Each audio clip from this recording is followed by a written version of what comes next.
Alhamdulillah wa salatu wa salamu ala rasulillah wa ala alihi wa sahbihi wa man wala. Welcome everyone to sort of a solo, not exactly a solo. It's myself here. I'm with Nazmul Hassan, as you know. Alaikum. Salam rahmatullah. And he's our rookie, mashallah. But he's getting a solo. Okay, we don't just bring any goofball on here. So someone who's got something to offer, and that's what he has here. And he's really gonna do most of the presentation today, and I'm just gonna be with him on it. So, Nazmul, why don't you take it over from here? Cool. A'udhu billahi minash shaitanir rajim. So let's start off with getting you a little mad. Let's show him what we got. Okay, so you want to start off with Stephen Fry? Oh yeah. Okay. All right. So Nazmul's got some Stephen Fry clip here that he wants to start off and kick it off with. There we go. What's known as Theodicy. I think I'd say bone cancer in children. Yeah. Okay. What's that about? How dare you? Yeah, How okay. dare you create a world in which there is such misery that is not our fault? It's not right. It's utterly, utterly evil. Why should I respect a capricious, mean-minded, stupid God who creates a world which is so full of injustice and pain?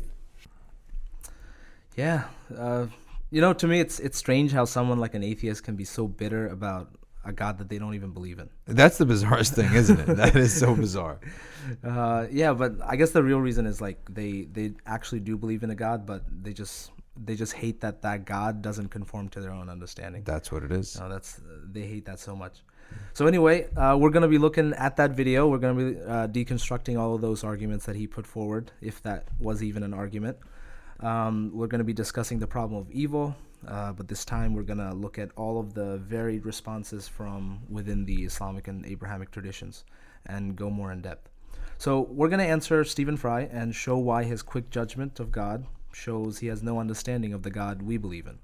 We're also going to tackle some very, very difficult questions like children suffering. I mean, that's the what do you call the nail in the coffin, so to speak, of the atheist argument for the problem of evil. So let's start off by mentioning another shocking story. In 2004, the Indian Ocean tsunami devastated the Muslim majority country of Indonesia, killed over 300,000 people in the worst ways you can imagine. So after this disaster, there was a lot of soul searching because the disaster was especially bad. It affected the most pious region of Indonesia, called Aceh. I mean, the Indonesians listening probably butchered that name. So the question is, how could God allow such a thing? Like, what was the wisdom in the destruction that followed? These people are looking for a hope. These people that suffered in the tsunami, and there's a recent tsunami too. And so they're looking for a hope, a lifeline that the devastation that they saw and the death that they experienced was not all in vain. There's no shortage of evil we could mention to get you worked up and question everything and make the world appear, hopeless. But the real question is, if indeed there's a God that is all powerful and all good, how did these instances of evil take place? How can we explain them? If he's all powerful, he's able to stop these evils. But he doesn't. Doesn't this mean he is not all powerful? If he is all good, he would stop evil out of his goodness. But there's evil, so does it mean he is not all good? Good. So some of us are often faced with this question in various points of our lives, and just be tough is just not the right answer that we're looking for. And especially in the modern world, we experience suffering even more acutely because we're just not as strong as our forefathers. And there's a special type of suffering of the modern human being, which is loneliness, right? True. So it's more important than ever to get an answer to this question. And lack of guidance on basic things like that. Absolutely. And you can see the rise of people, all the self-help books and everything. That really shows you that people are searching for solutions. But fortunately, we're not forced to have blind faith, and Islam offers a range of answers to meet and conquer the suffering that we face and make sense of our existence. Okay. So the question is, one of the questions that people would give when we're trying to do something like this is, should we even offer an answer to suffering? Right? They might say, what I'm trying to do is reprehensible. right? Who might say that? Like some people, you know, Okay. let's say somebody's mother dies and they listen to this podcast. They're like, what you're trying to do, you're trying to explain this tragedy. You're trying to give a logical reason for this tragedy. It's reprehensible, right? Okay. So am I seriously trying to justify the suffering in the world and the real pain that real human beings go through? Am I trying to explain away the trauma of millions using some fancy metaphysics? Am I trying to possibly explain away the Holocaust, right? No, I mean, this topic is probably the most sensitive within religion today, as you can hear from the outraged rant of Stephen Fry. Because so many people cannot bring themselves to believe in God because of the supposed evil that they see in the world. I recognize how difficult it is for the victims of tragedy, yet I also think that victims of great tragedies suffer exponentially more if their suffering is explained as meaningless. Good Right? point. You see what I Very mean? good point. If I went to the tsunami survivor and I were to say, you know, this is a random act of nature and you can't do anything about it, the Earth's gonna self-destruct anyway, so just don't cry about it. And that Right. there's no gain either. Right, exactly. Yeah. I think this is the worst possible thing you could ever say to a victim. It's true. And yeah. actually, what you're about to say is that there's gain Yeah, in all this exactly. stuff. Right. Yeah. And not only does this make the suffering even more intense when you explain it like this, it sucks the joy out of life and existence itself. You know, so many people, there's an epidemic of suicide these days because, you know, people just can't even, they feel that meaninglessness. They have no explanation for their suffering. So to the question of should we offer an answer, I say yes, we should, because human beings instinctively look for answers in our suffering. You know, but this doesn't mean that we go to a victim and we start, you know, explaining this problem of evil in like detailed logical analysis. Like there's a difference of how we treat somebody who's just suffered and how we treat this problem with a cool mind looking back, right? So I think the greatest gift that we can offer a suffering human being is meaning. You're totally right. This is exactly what, you know, Islam's provided for me and countless others with.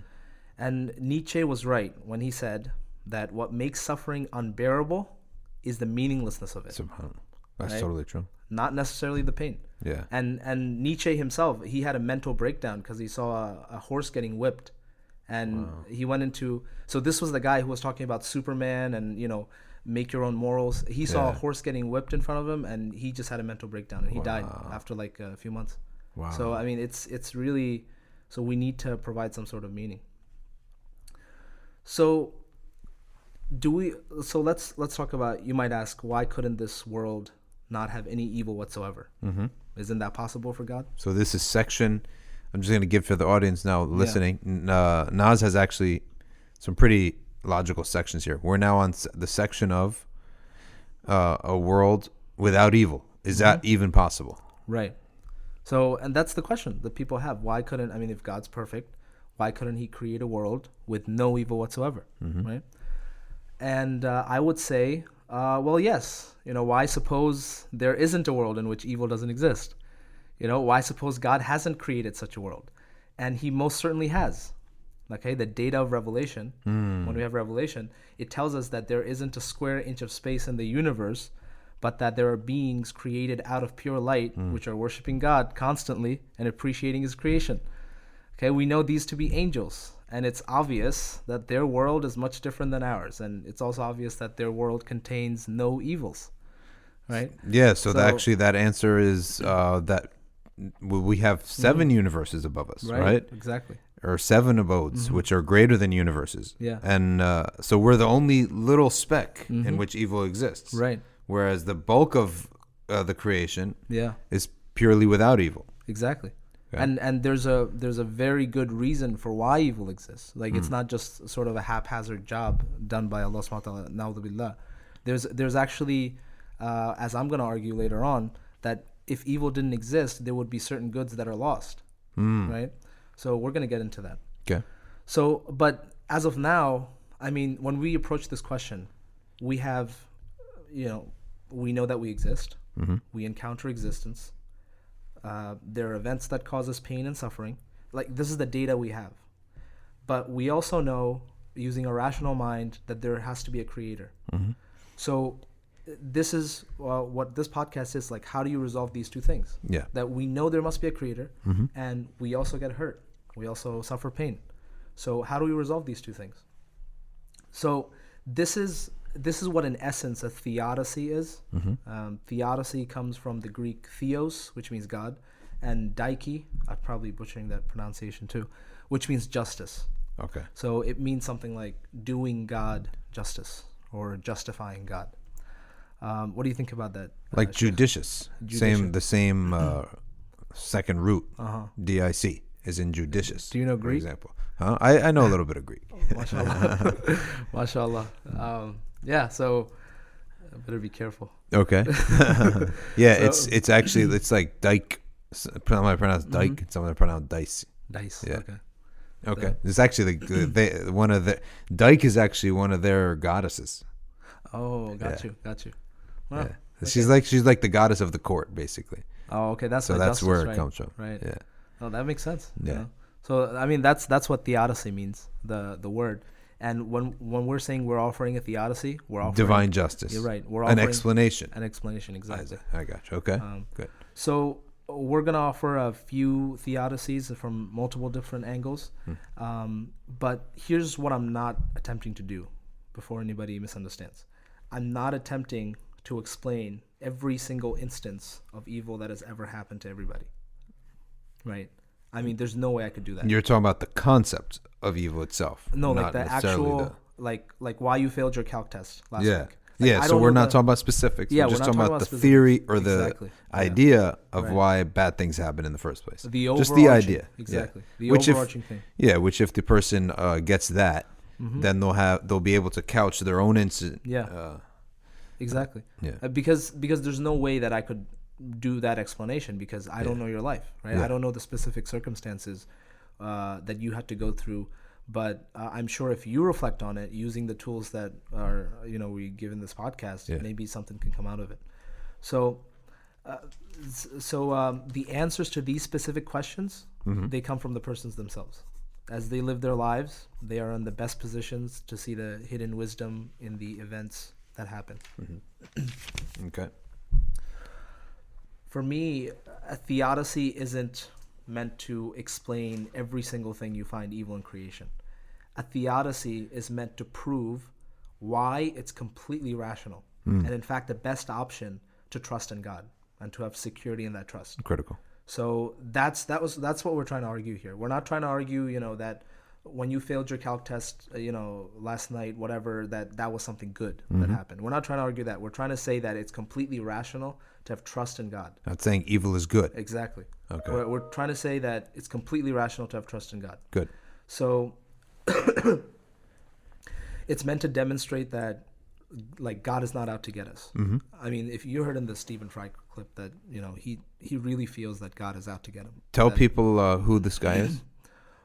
He's a comedian. He's actually a pretty funny comedian. He had a show called Fry and Laurie. Okay. Laurie is Hugh Laurie from House. Okay. So both of I don't know those who guys- that is. House?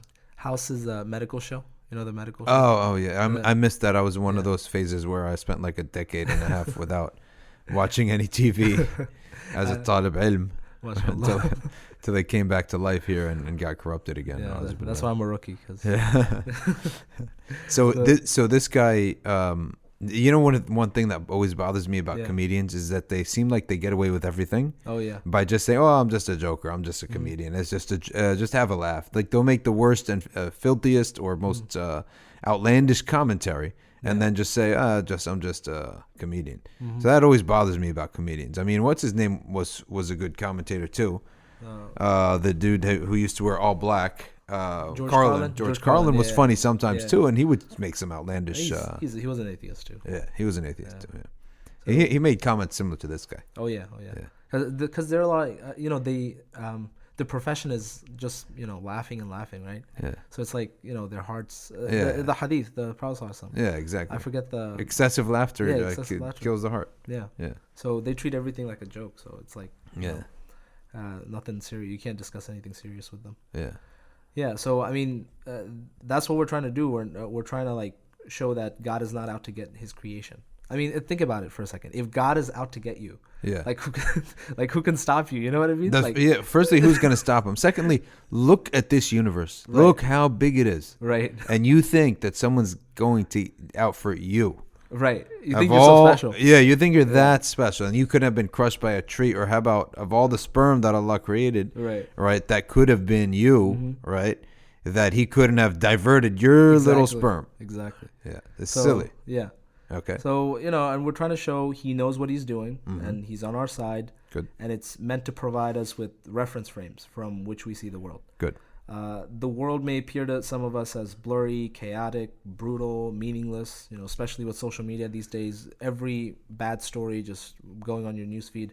But this is because there's fog on our glasses, and we keep bumping into things as we walk.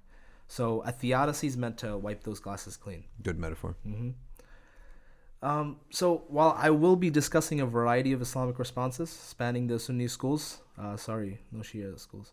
I mean, we just know we don't know their stuff. We don't know their stuff. It's rarely studied, at least in our corners. Yeah, it's all Mu'tazili stuff anyway. Well, the Mu'tazili though, the Mu'tazila have great answers. Yeah, they do. Like if you wanted to debate atheists, even though they're a sect in terms of other things, they're deviants in terms of other things. But on terms of responding to heresies and kufrs and other things like that, they're actually, they got good stuff. Oh, okay. Right. Yeah, I was actually with Sheikh Hamza Makbul the other day, and he said, the responding to kufr, heresies and deviations like that, is actually not limited to Ahl Sunnah. Right. Other groups can do those responses too. So I wouldn't be surprised if Shia perennialists and all these folks that they have great responses to these things. Yeah. So just to be take 'em. Munsafin. All right, now you have a heading here, subheading Badiu Zaman Saeed Nursi. Tell us who he is. So we're going to be focusing on the works of Sheikh Nursi from Turkey. So he was a scholar that lived. It's insane because he saw the entire Islamic world crashing down. That was a bad time. It was a really bad time. I would not have wanted to live as bad as this era is. At least we know we're in the gutter. Right. We've already crashed. Right. And there's no great amazing thing that we left behind. Whereas for them, that was a bad time. Horrible. Yeah. And he, he lived through World War I. Yeah. He lived through the fall of the Ottoman Empire. Oh my He lived through seeing Kemal Ataturk get into power. So he grew up with the Khilafah. Yeah. He overlapped then with Abdul Hamid, Sultan he Abdul did. Hamid, He did. as a child, I guess. Yeah. And Wow. it's Where there was at crazy. least some khair, there was adhan, things like that. He actually fought in World War I. He's a veteran. Oh, really? Yeah, he got taken as a prisoner by the Russians. Oh, really? And he was about to be killed by a firing squad. Yeah. And the people changed their minds. He's like, before I get killed, I'm gonna pray two rakats of Really? nafil prayer. And then they put him up there. They're like, you know what? Never mind. You're kidding. The crazy. Russians. The Russians. They just changed their mind. Yeah. He fought on the side. He was fighting against the Russians. Yeah, during because World War I. the Ottomans were on, I guess, the German side both times. Yeah. The wrong side, I guess. Yeah. It's crazy. And he actually escaped from the Russian camp. Really? On foot. Wow. After they saved they saved him, they spared him, and then he escaped, basically. He escaped. And he came back to Istanbul on foot. And they just greeted him like a hero. Really? Yeah. So he was actually heroic before all this. Oh yeah. He's insane. He went to there was a tribal leader that was like killing random people. Yeah. And he went up to that guy. He was like 17, and he was already like a mufti level. Really? He finished the entire Ottoman curriculum in 6 months. Ajib. He was Subhanallah. he memorized. One time he was traveling to Iraq. Yeah. And he happened to get stranded in a Sufi lodge, a Khanqa. Yeah. So he was there for 3 months, and he memorized, Qamus al-Muhit, Yeah. the famous Arabic dictionary. Subhanallah. So he memorized all the way up to the letter Sin. Subhanallah. Unbelievable. He's insane, yeah. That is unbelievable. MashaAllah. Yeah, So- I guess you could say he was a mujaddid of his time. Absolutely. I think he's the. And the movements that came out of him are the movements that still exist today. Oh yeah, that's why religion survived in Turkey. I really think it's because of Sayyid Nursi. There are 3 movements, Mhm. and they all stem from him. Yeah. Yeah. And 2 of them are in grave dispute right now. Yeah. and then the third one's more quietist. But I think all of them were inspired by him. Yeah. Subhanallah. I mean, his writing was like, I mean, he was isolated so he was in prison, war, and exiled for like most of his life. And his Exiled writing, where? So when Ataturk got into power, Yeah. they suspected that he was going to lead like a counter revolution. Yeah. But Said Nursi, when he saw Ataturk, he was like, "This is the dragon. Like he's gonna kill Iman." He actually met Ataturk. Wow. Oh, really? Yeah. Tell us about that. So it's crazy. I mean, it gives me shivers. He met Ataturk, and Ataturk wanted him, Said Nursi, to lead the religious department of Turkey.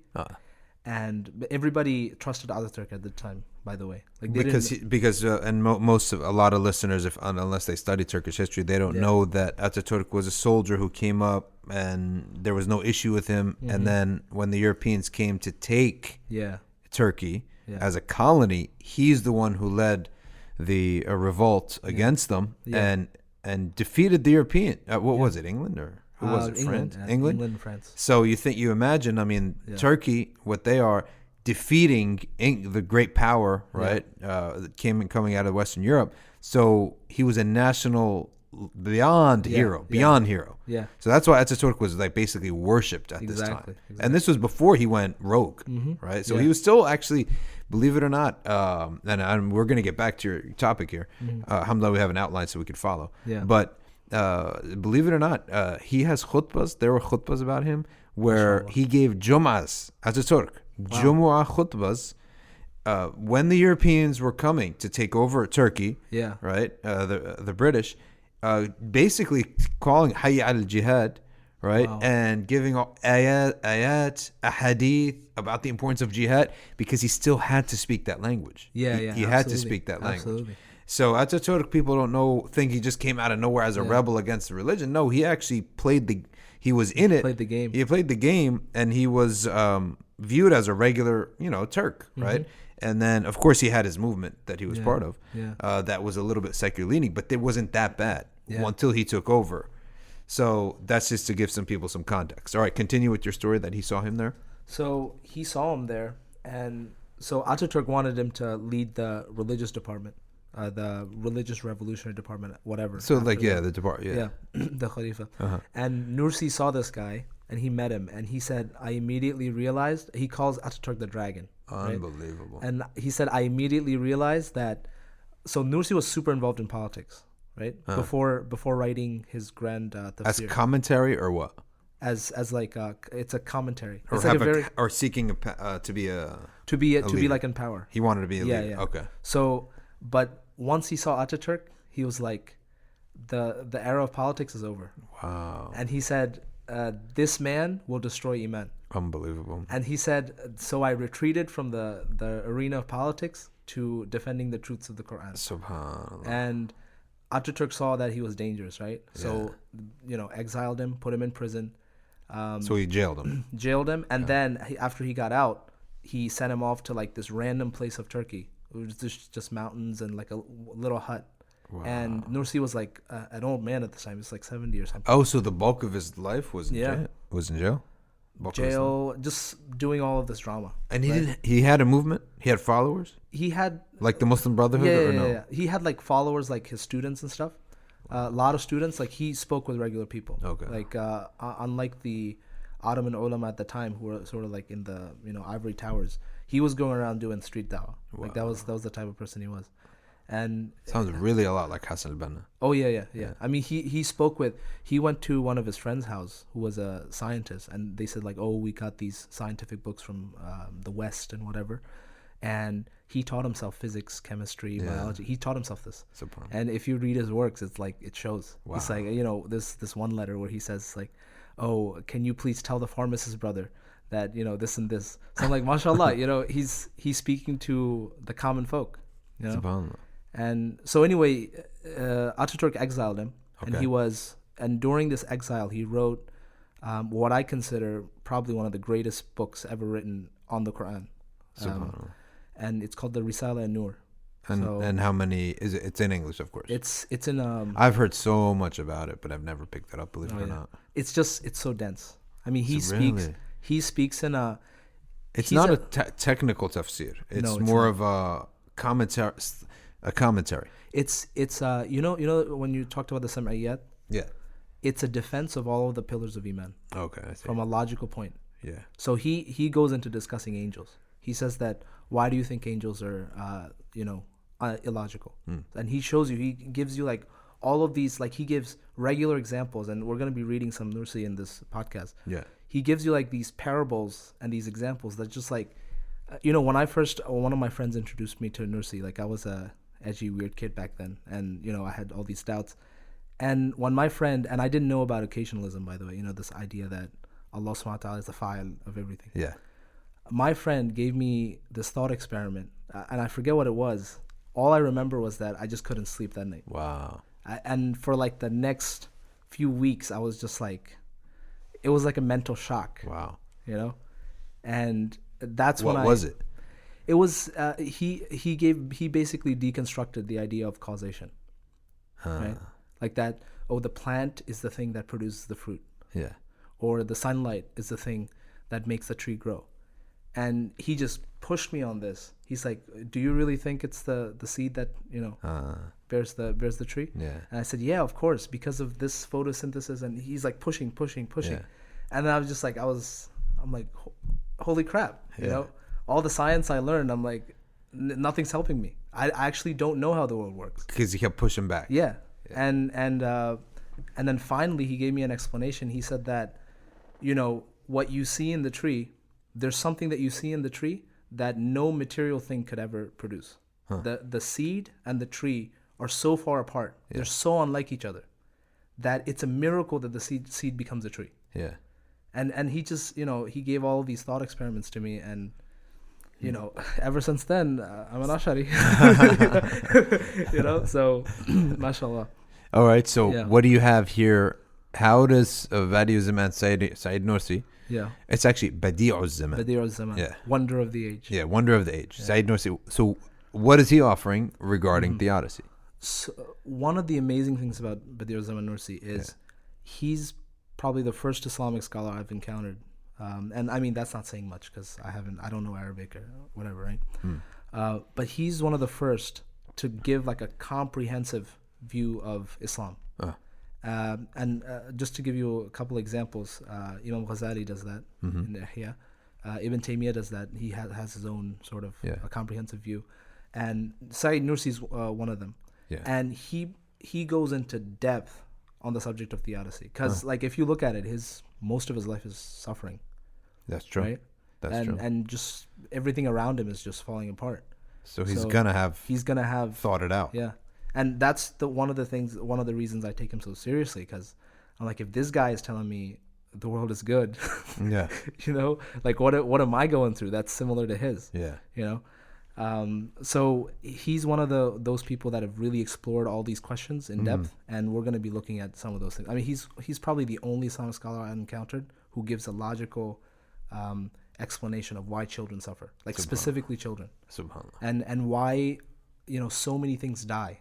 Right? Like the plant. He's like, I find this plant beautiful, but everything's dying around me. Like this fly is so beautiful, but then it only lives for like 3 seconds. So, he really thought about this stuff. So let's hear it. Okay. So, Bismillah. We're going to look at the problem of evil now. We're going to first define the problem and why this problem has occupied so many people over the centuries. And this is the only, I would say good, I mean, it's not even good, but it's the only good objection to the existence of God from the atheist side. This is the only argument that they have. Yeah. Paired with the divine hiddenness argument, which is basically God is invisible, but it's kind of a stupid argument. Right? Yeah. A lot of things are invisible. Yeah. Your own consciousness. Yeah. So they have no other argument, whereas the theist has tons of arguments for the positive existence of God. Okay? And they also have a response to the problem of evil. Yeah. So this argument has been revived in a fresh way by the new atheists, and it's really emotionally powerful, as you saw from the Stephen Fry clip. Yeah. But it's a psychological problem. It's not a logical problem. It's what I call the believer's problem. Okay. It hinges on the question: can we ultimately trust in God? Are we reasonable to trust in God? That's really what's at stake. So the first big challenge from the problem of evil goes like this. It says that these three statements cannot all be true. Okay. These three statements. There's an all-powerful and all-knowing God. Okay. God is perfectly good. Mm-hmm. There's evil in the world. They're saying that these three statements are contradictory. Okay. So this means that God is perfectly good and that there's evil in the world cannot be true. If there's evil in the world, God cannot be perfectly good, because a perfectly good God would do everything he can, or so they say, to prevent the suffering of his creation. Which is to create paradise. Basically. Right. Okay. And a perfectly powerful God would have all the ability required to eliminate evil. And a perfectly knowledgeable God would know all the causes of evil and how to get rid of them. Good. Right? So whichever way you look at it, it seems like if you say there's evil in the world, then God cannot be all-knowing, all-powerful, and all-good at the same time. You got to sacrifice one of those things. Gotcha. Either way, the traditional theist idea of God as represented in Islam, Christianity, and Judaism all seems to be under attack from this problem of evil. Yeah. Notice one thing, however. This argument against God doesn't disprove his existence. That's true. It tries to attack Well, the idea. isn't it the argument through absurdity? Through no. inconsistency? That is, it's not, he doesn't, the idea is impossible. Therefore, he doesn't exist. Right. You're saying that it's an argument for absurdity. Yeah. Not in this case. Or because- argument from inconsistency. Inconsistency, right. Yeah. So, again, it's not disproving a creator of the world. If we define God as a creator of the world. It's just saying that he's not good. Exactly. Okay. So this argument does nothing to disprove, say, the Kalam cosmological argument. That's true. You're right about it. I see where you're coming. So when people say, "Oh, this argument is it disproves God," like, no, it doesn't. It just disproves. It just tries to disprove a certain idea of God. That's really a good point. It just disproves the or seeks to disprove the idea of God being Like a personal, merciful. Yeah. Merciful. So that you shouldn't trust him. You should be basically antagonistic to him. He's become like Zeus, where you could like hate him, right? Like that. Or God is some type of deistic God. Yeah. Right? Like he doesn't care about his creation. He started the clock way back when and just left. So it breaks actually, it's the beginning of it's in a sense a type of twisted atheism where you become emotionally antagonistic to God, but you don't actually become an atheist, because if you actually become truly a non-believer, you would truly not even think twice about God. Like I don't think twice. I personally don't think twice about Zeus or Ramakrishna or whoever these gods are with arms and stuff in India. Right? What's her name? Something with a V. Vishnu. Yeah. Like I don't think twice about her, right? Right. Because I don't believe in her, right? But it seems like this type of argument actually pulls you to hating him so much that you're driven to talk about it because you're so full of hate. Yeah. Because he's now the object of all the harm in the world, or the source of all the harm in the world. And you take all the responsibility away from yourself. So it actually ends up in a very psychologically sort of twisted in a sense, because you become filled with rage and hate, and therefore you become an enemy to anyone who loves God. Yeah. Because now you're a lover of evil. Yeah. So that's a very good point. It doesn't necessarily do anything about existence of God. Yeah. But it does everything about the relationship between a person and God. Yeah. And these guys try to be smart about it. I mean, that's what you said is perfectly right, that it doesn't disprove the existence of God. So they're like, okay, it doesn't. But they'll be like, they try to make a probabilistic argument, like the more evil there is, the less likely there's God. They'll try to make an argument like that. But again, I mean, this is this is silly, right? Like the entire world could be hell. Yeah. But it doesn't mean that there's no first creator. Well, that sort of undermines their own argument, because their whole argument is that God allowed this to happen or couldn't stop it, or did it himself. Right. So if they're ever going to basically say that he doesn't exist in the first place, the origin of their journey is now undermined. Yeah. Right? Because their whole emotional journey starts with, well, he's the cause of everything. Yeah. And they're turning it's very actually closer to the kufr of Iblis than an agnostic or an atheist who just doesn't know if God exists or doesn't believe that there's a God at all. Because Iblis is an enemy It's like a sworn enemy of Yeah. Allah Ta'ala. Of course, right? So that's actually they're actually quite similar to that. Yeah, absolutely. I think Okay. Iblis's big thing is he didn't study. Actually, he has all the knowledge. Well, right? that's But he what. doesn't- Well, that's the thing. It's like you kept saying emotionally charged, Yeah. right? This is all emotion, Yeah. right? And it's clouding. Yeah. Now, Gotcha. all right. Now let's get back to your points. So- Where are we at? We're at discussing the actual argument. Mhm. Okay. So what I want to do is I want to challenge the assumptions of the arguments itself. Good. Okay.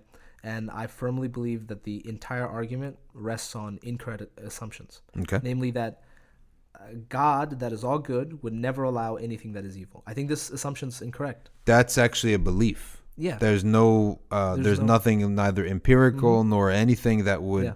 link that a God being good would disallow for any pain. There's Right, gonna. right. Yeah. Okay. So Exactly. continue.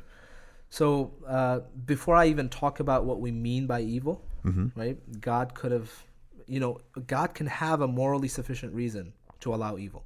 And this is the entire point of a theodicy. Well, we would put it as that God would have a wisdom. Exactly. Because he doesn't have to justify anything from a believer standpoint, from Yeah. our standpoint. He doesn't have to justify anything to begin with. Yeah. So we would put it as he can have a a great wisdom Right. behind the existence of pain. Exactly. Okay, keep going. And to me is like, why should we be so bold to claim we have reality figured out? That the entire world is horrible and filled with suffering when we haven't experienced the entire world and our knowledge is limited. So we're working off this inductive idea that, just because I've experienced such and such evil, that there's no good in the world at all. I mean, I think this is an incorrect line of reasoning. So the second problem posed, so the first problem is this idea that, evil is inconsistent with a good God. It's an That's the first assumption. problem. Yeah. The second problem is what I call the argument for quietism. Okay, what's that? Okay. What justification do we have as human beings to fight evil if we believe in a God? So the argument goes like this. Every event that takes place is created by God. Okay. Yes or no? Correct. It's created. Correct. Therefore, if human beings rebel against an event, they are rebelling against God and his decree. Okay, so that is conflating the Yeah. divine will for things to happen with the sacred law. Yeah. Yeah. But that's a spoiler alert. We're gonna Yeah. get in there. Okay. So this is the argument made for quietism, which Okay. is like you shouldn't, you should silently bear oppression and suffering without doing anything to remedy it. And If you believe that everything's from God, then Yeah. you would naturally have to become a quietist. exactly. Okay. That good. you would not go against any oppression, and we see this, and like there's certain people that say this stuff. Yeah. I mean, even popular people that say, who do you think gave you the trial? So Yeah. you shouldn't do anything about it. You should just So if we fight against evil, this argument says, injustice, disobedience, if we're fighting against evil, it means we're fighting against God because God created these acts of evil. Yep. Right? And he would never create anything that he disapproves of. True. Right? Because he's so powerful. So if you're opposed to a random person walking into your house and throwing you out, then you're opposed to God Yeah. because God let him do it. True. So as the argument goes, you should be happy with that. If you find the conclusion of that argument absurd, then it must mean that God is not all-powerful and not in control. Okay. So this line of reasoning is the second big question a theodicy must answer. What is the basis of our actions? Good point. How should we interpret what happens in the world? Does everything that happened indicate God's approval? Should we be silent in the face of evil because we are going against the divine decree? I'm going to tackle both of these big arguments regarding the problem of evil, but you got to keep listening to hear the answers, inshallah. Good. So before I go into the proofs where I think the two arguments above are flawed, I want to tell you the conclusion. The two arguments being That evil is inconsistent with an all-good God. okay. That one Yeah. and then And the then second one the being second that one you being would that- have to be a quietist. Exactly. Okay. Good. So I want to tell you the conclusion already. Okay. God is all-powerful. He has full control over creation and history. He has complete freedom to do whatsoever he wishes with his creation. But God is also wise, and it is in his nature to be all good and merciful. His mercy prevails over his wrath, and he takes care of his creation in the most excellent way.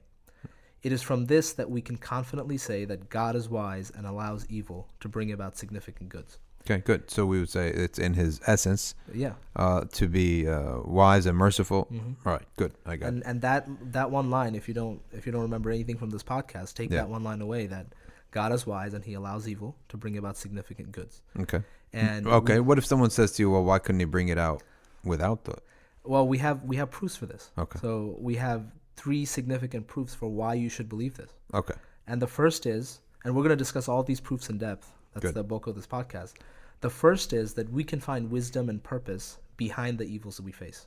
We as human beings. They're meant to teach us something of the lordship of God over his creation, and they're meant to prepare us for ultimate bliss and flourishing for a life in heaven. Good. And the second proof we have is that the existence of evil demands from human beings responsibility and significant choices. This is us exercising the blessing of free will, which is a great good that could otherwise not exist without evil. And finally, upon reflection, we see that God's creation is overwhelmingly good, and it has good purposes and blessings which make it necessary that some evils exist. So we're going to be, in this first part of the podcast, we're going to be looking at that first point, that we can find wisdom and purpose behind the evils we face. And then in the second part of the podcast, we're going to be doing an in-depth analysis of what we mean by free will and what we mean when we say that creation is overwhelmingly good. So let's dig into it. Let's give some justification for these things that I'm saying. First heading here, preliminary, voluntarism. Voluntarism. Okay, good. So before we go into the first significant proof and convince you that evil exists for a greater good, we should know even if God were to allow certain evils without a greater good, even if he were to do that, he cannot be judged as evil. Okay, and that's what I'm going to argue. Okay. The argument of most theodicies say that evil is unavoidable, meaning if we are to have goods that come with it, for example, consider the good of free choice, right? Can it ever exist without free will? I mean, you freely choosing something can't exist without free will. Correct. But free will means evil. Yeah.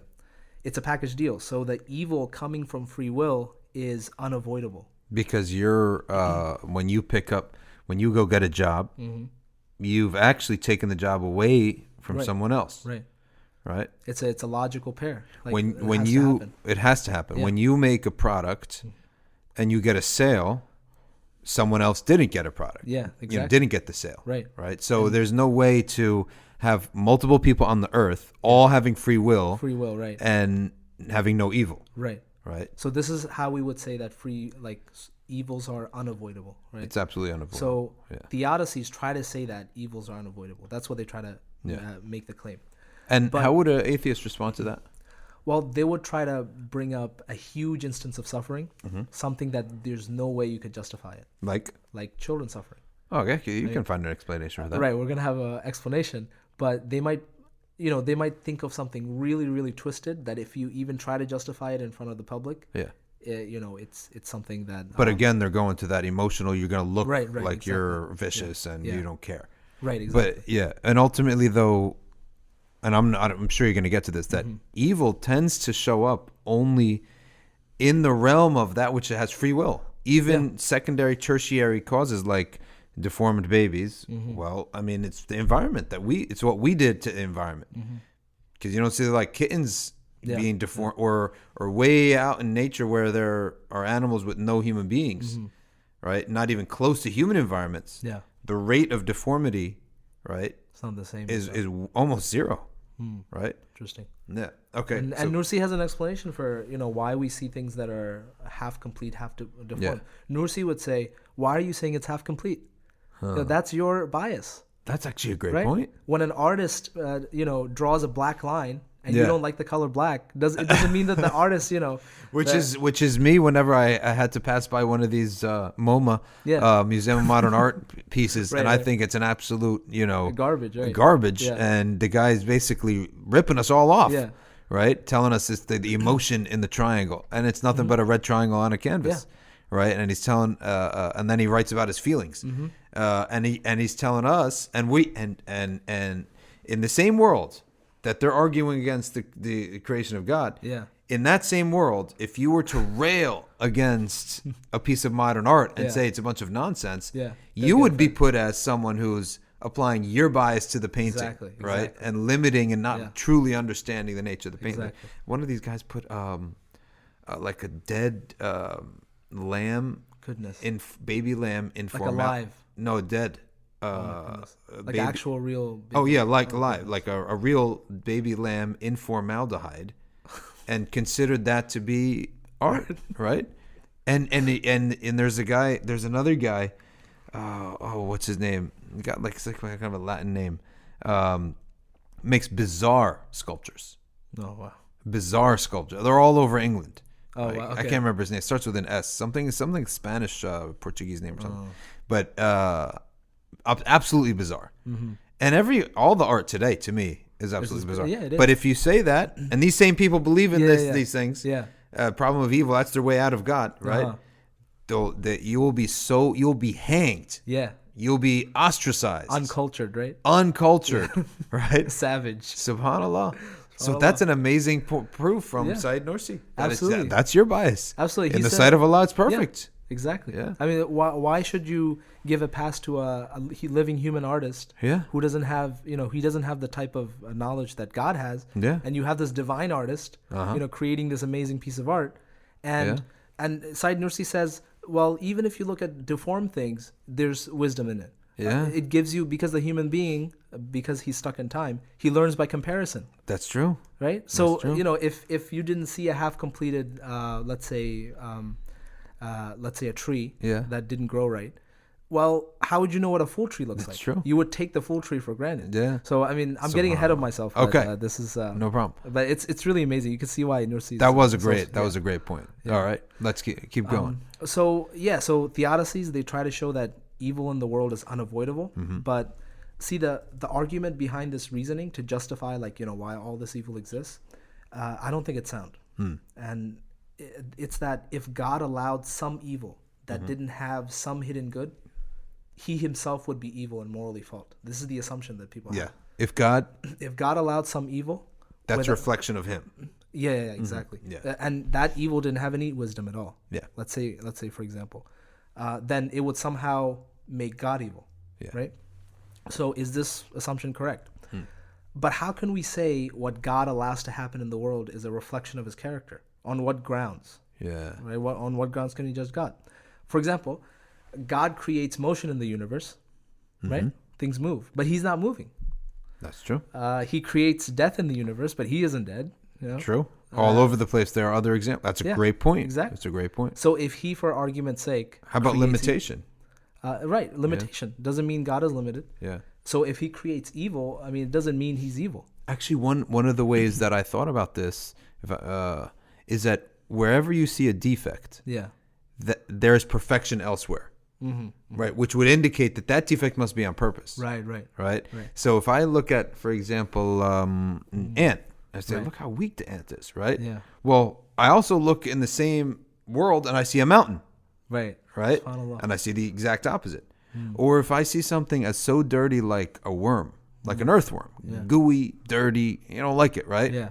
Or a centipede in your basement, right? But then you look at, for example, a human baby. Yeah. Like how beautiful, how cute that is, right? So as you see that, so the idea of attributing a limitation that you see in a creation, right, and thinking, well, maybe that's God's limitation too. Yeah. Well, wait a second, he's actually refuted that through his other creations. Exactly. By creating both, for you to see like an exhibit. Almost. And it makes you say, it must be permanent. Yeah. I mean, it must be on purpose. Must be by design. Exactly. So. Great point. Yeah, I mean that's an amazing point. But there's more to this argument in terms of voluntarism. So it's clearly a moral law among human beings that if you can stop evil, you must. I mean, this is something that we have a moral law. Fitri. Good. If a dentist can pull your teeth out without any pain at all, it would be immoral for him to cause you more pain on purpose. Correct. Right? Yeah. So this is a human moral law. Yeah. But if we reflect on the nature of moral laws and obligations, like where do these moral laws and obligations come from? We realize that God as creator can't be judged by these laws. Mm-hmm. For example, if you were a toy maker and you decide to destroy some of the toys, why would you be morally at fault? True. Like, you own them all, right? True. In fact, you make the rules, sizes, dimensions, and manual for the toys to be used, Mm-hmm. right? So if I'm a toy maker and I say that this toy can only use AAA batteries, the toy can't refuse. It's true. It has to do it. So this type of limitation that a toy maker is putting on the toy is similar to the moral obligations that God puts on human beings, Mm-hmm. right? The only difference is that human beings have a choice to disobey. And what about you use the example of a toy maker? What about a novelist? Right. In which characters get hurt and die, Right. and of course Exactly. they're going to say, well, atheists will say, well, they don't feel, it's all imagination, right? But wait a second, I mean, people do get attached, and who's to say that the neurons that the materialist will say that's just in your imagination, but who's to say in some other worldview that the things you imagine don't have a reality of an existence of Right. their own? Exactly. Right, the idea of something being limited to your imagination, as if the imagination is nothing. Right. That too, is that really a fact? Right, just because we don't have an effect on it. Yeah. Right. And you have no way of knowing it. Yeah, you have no So, way of knowing that. Yeah. All right, keep going. So I think, this point of God owning everything in the universe, it's Very never important. it's never brought into the discussion. Whenever I Yeah. hear these atheist debates, like this idea of God owning everything, Yeah. it's not often spoken about. When Stephen Fry was ranting against God, it's as if God is a being among other beings. Yeah. Like a creature among other creatures. Yeah. And then, this creature is causing me hurt, so I'm gonna blast him. Yeah, so there is actually none of your judgments apply at all. Right. Yeah. And we're gonna get to that in a moment. You know what? Another thing you could look at. Yeah. You know how many players, amateur or semi-pro players or professionals, Yeah. have been, their careers had gone down the drain Yeah. for a couple out of bounds plays, Yeah. right? A couple, Pete Carroll throwing, making a play, great, funny guy, but making a play call that's an interception in the Super Bowl, right. right? Well, those rules are completely arbitrary, Right. and they hurt people. Uh-huh. Half the team goes. I mean, a whole team and a whole group, fan base are hurt because of out of bounds or interception, right? Or Riots too. and who created these rules, right? So that's the rule of the game. No one when an interception or out of bounds happens, no one says how immoral is the out of bounds, right? Right. No one in a soccer game, in a kid's soccer game, the mom's not going to say, "Oh well, why did you put the line here? Right. Add a few more inches because Right. my son now out of bounds, right? And now he's crying." So it's the same idea that the rules are set Yeah. by someone who is not to be questioned. Exactly. He's not to be questioned, and it's because he owns everything, right? Yeah. And if you own something, you do as you please. Yeah, You you know, have the and- right to set those Yeah. rules. Yeah. And we're gonna be discussing. Some people might be thinking, well, then God is completely incomprehensible and we can't say anything about him. Well, we're gonna be getting to that, and Okay. there are stuff that we know about God, right? But we'll get into that. Okay. So, there's an amazing verse in Surah Al Imran where Allah subhanahu wa ta'ala says towards the end of the verse, وَمَا اللَّهُ يُرِيدُ ظُلْمًا لِلْعَالَمِينَ, right? That he doesn't will injustice for any of his creation. Yeah. And then the very next verse, God says, وَلِلَّهِ مَا فِي السَّمَاوَاتِ وَمَا فِي الْأَرْضِ. Subhanallah. So Ownership with mercy. exactly, Yeah, ownership. with justice. Exactly. Good. So, and he's showing us that he doesn't do injustice Yeah. because he owns everything. Yeah. So, and injustice is termed as you messing around with something that you don't own, Yeah. right? So, one could say that one of the Quranic responses to the problem of evil is that God does no oppression to his creation, again, because he owns everything. So, for example, when Hitchens insults God by calling him a tyrant, the Quran's response is God owns everything. Yeah. So, by definition, he can't be a tyrant. Yeah. A tyrant plays and imposes his will on other human beings. This is nothing, he has no right to do this, Yeah. right? Because he doesn't even own himself, Yeah. right? So what right do you have to impose your will on other human beings, Yeah. right? But God's moral stature and his frame of reference and his being is completely different. right? And as for what's good or evil, let us also talk about the subjective and egocentric nature of human judgments. Okay, before you continue, Yeah. this whole point on God owning everything, you called it voluntarism. Yeah. Why is that? Why did you call it that?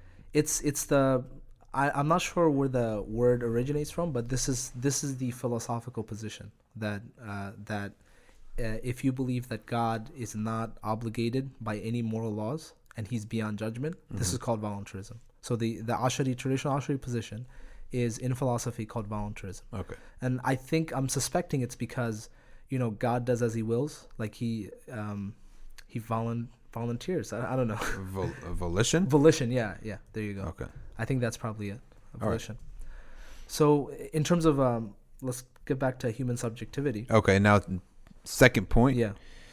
Being human subjectivity. All right, let's hear it. So if you're living in America and you say that infanticide is evil, now would a Roman or a Hindu from 3,000 years ago say the same thing? I mean, they wouldn't. I mean, Romans saw it perfectly morally legitimate that if you had a disabled baby, you can leave that baby out in the open in the mountains and just let it die. I mean, and they logically argued for this. Yeah, that it's an extra stomach and for no benefit. They're not going to bring any benefit back. Exactly. Like the Jahidi Arabs too. Yeah. And the Christians were so radical because they said that every life is worth saving. That was radical. Yeah, that was super radical for the Romans. Say that a human child, was abandoned on an island, right? And he grew up among the animals without seeing human society. Like, would his idea of good and evil be the same as ours? Absolutely different. Yeah. So consider this point. Some of the things that we say are evil are actually from a human perspective. Yeah. So for example, is it evil for the flower to have thorns? Yeah. Not for the flower. That's true. It's benefit. Right, exactly. That's how it gets protection from deer. Right. Yeah. So somebody else tweeted about this before I prepared this podcast.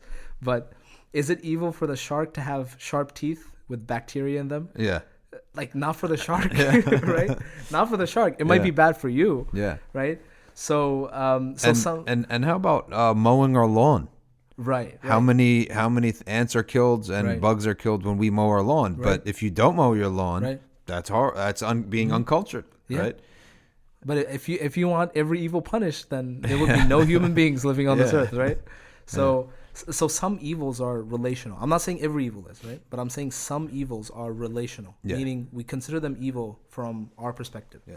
I'm not saying all of ethics is subjective. Yeah. This is something that relativists say, that perennialists would say the same thing, that all ethics are subjective, that different cultures believe different things, right? That's not what I'm saying. I'm saying that at least some are subjective. And if you consider the earth as a living organism, it has functions that it needs to do by itself. Yeah, right. Absolutely. So if you were to be choking right now, and then someone did the Heimlich on you and you vomited on top of my documents, right?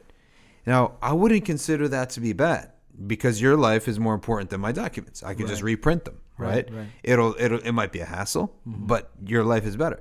Well, when we think about things like tsunamis and things, the earth has never shown itself to be a willful creature that splashes its water on purpose on you to hurt you, right? Anything that happens as a natural function on the earth is necessary for the health of this organism. Right. Especially with climate change. Like, if you're screwing the earth up, it's like a sick thing. It's like you're feeding it junk food for years and years and years. Now that thing needs to vomit. Right. So earthquakes need to happen. It's almost like the earth like cracking its knuckles or something, right? Now, and you're like a little being living on the edge of that knuckle. Right. And then when that knuckle gets cracked, then you cry. But wait a second, for the earth, that is necessary, right? That earthquake is necessary. Volcanoes necessary. How many microorganisms exist around our nose, or in the air? When we sneeze, we totally destroy it. Right. So you can imagine that the earth, for sure, we know for sure, it is not a willful creation that goes around hitting people, knocking people down, spitting fire through volcanoes just because it hates us. Because it hates us for fun. So these things are happening for a reason. Absolutely. And we may have happened to be in the wrong place at the wrong time, right? Yeah. I mean, that's completely, I mean, Nursi's complete agreement with that, because our creation is much larger than just us, right? Yeah. And as we'll get in later on, that like just having a life that, you know, you live up to 70 years old and you get a 401k, like that's not the entire reason for the creation of the world.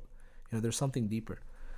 Okay. So What's so next? let's get to this section on obligations and natural laws, where we're going to break down like how exactly we get moral laws. Like, where do we get moral laws? All right. So there's another section, obligations and natural laws. All right. Let's hear it. So we all agree that preventing evil from a human perspective is something we can all agree on, right? Every culture is going to agree on this. Yeah. There's no subjective ethic that says, you know, you should let somebody suffer just because you like it. You know? Nobody says that. So this is a moral obligation on human beings. Yeah. But see, we agree on this because it's something called natural law, right? Okay. Which is what, fitra or what? It's like fitra. It's like fitra. So ethical obligations come in two forms. Okay. So you have natural laws, okay? You have obligations. Now, obligations are those things that you take on voluntarily. Okay. So you didn't need to take it on, but you take it on voluntarily. So it's like you have to keep your promise now. Contract, yeah. Yeah. But natural laws are those things that it demands you as a human, you have to fulfill it, even if you don't agree with it. Yeah. So like for example, seeing someone being throbbed. Right. Or for example, if somebody, let's say you don't like somebody and you want to kill them. Yeah. So you can't say, well, I didn't agree not to kill. Oh, right? I see what you're saying. Yeah. So, but you're still bound by it, even if you don't agree with it. I see. Human society is going to hold you accountable. Yeah. Right. So you have to be obligated with it. Yeah. So that's actually a funny, I mean, in a secular world, right? Why would natural law not be contested? Well, philosophically. Well, we're gonna get to that. We're gonna say how the secularists define natural law, and you'll see that the way they define it, by definition, you can't apply it to God. Yeah. Right? Okay. So even with their own definition, right? So so where do we get this type of natural law from? Okay, there are two opinions on this. Okay. One is the secular opinion. The other is the Muslim, the religious opinion, that these natural laws, obligations, are commands of God. Okay. So you can't disobey them, even if you don't want to, because there are some commands that are so basic that other humans will have to hold you accountable. Okay. Right? So, I mean, you would know better this than I do in fiqh. Yeah. Like if somebody commits murder, they can't say that, oh, I didn't agree with the command. Yeah. Like even if he's a disbeliever, you hold him accountable. You're right. It doesn't matter. It doesn't matter. No. So, from the religious perspective, natural law comes from the command of God. Yeah. God makes the rules, like we said before, right? And built it in us. Exactly. Yeah. So, God commands us to prevent avoidable evil. He commands us to prevent evil, but He's not held to that standard. Yeah. Right. So He commands a specific law towards humans. He might command a specific law towards sharks. He might command a specific law towards gravity. Correct. Right. Yeah. So He can't be bound by the specific law of sharks or specific law of humans or He's the creator. You know? Like there are all these little laws in His creation. He's not bound by them. Yeah. Right. So that's from the religious perspective. But that makes total sense because a person who is trying to absolutize our own natural law. Exactly. Well, cats and kittens and fish have their own natural law. I mean, fish, if they're hungry, they eat their own babies. Yeah. Right? Yeah. Certain fish. Yeah.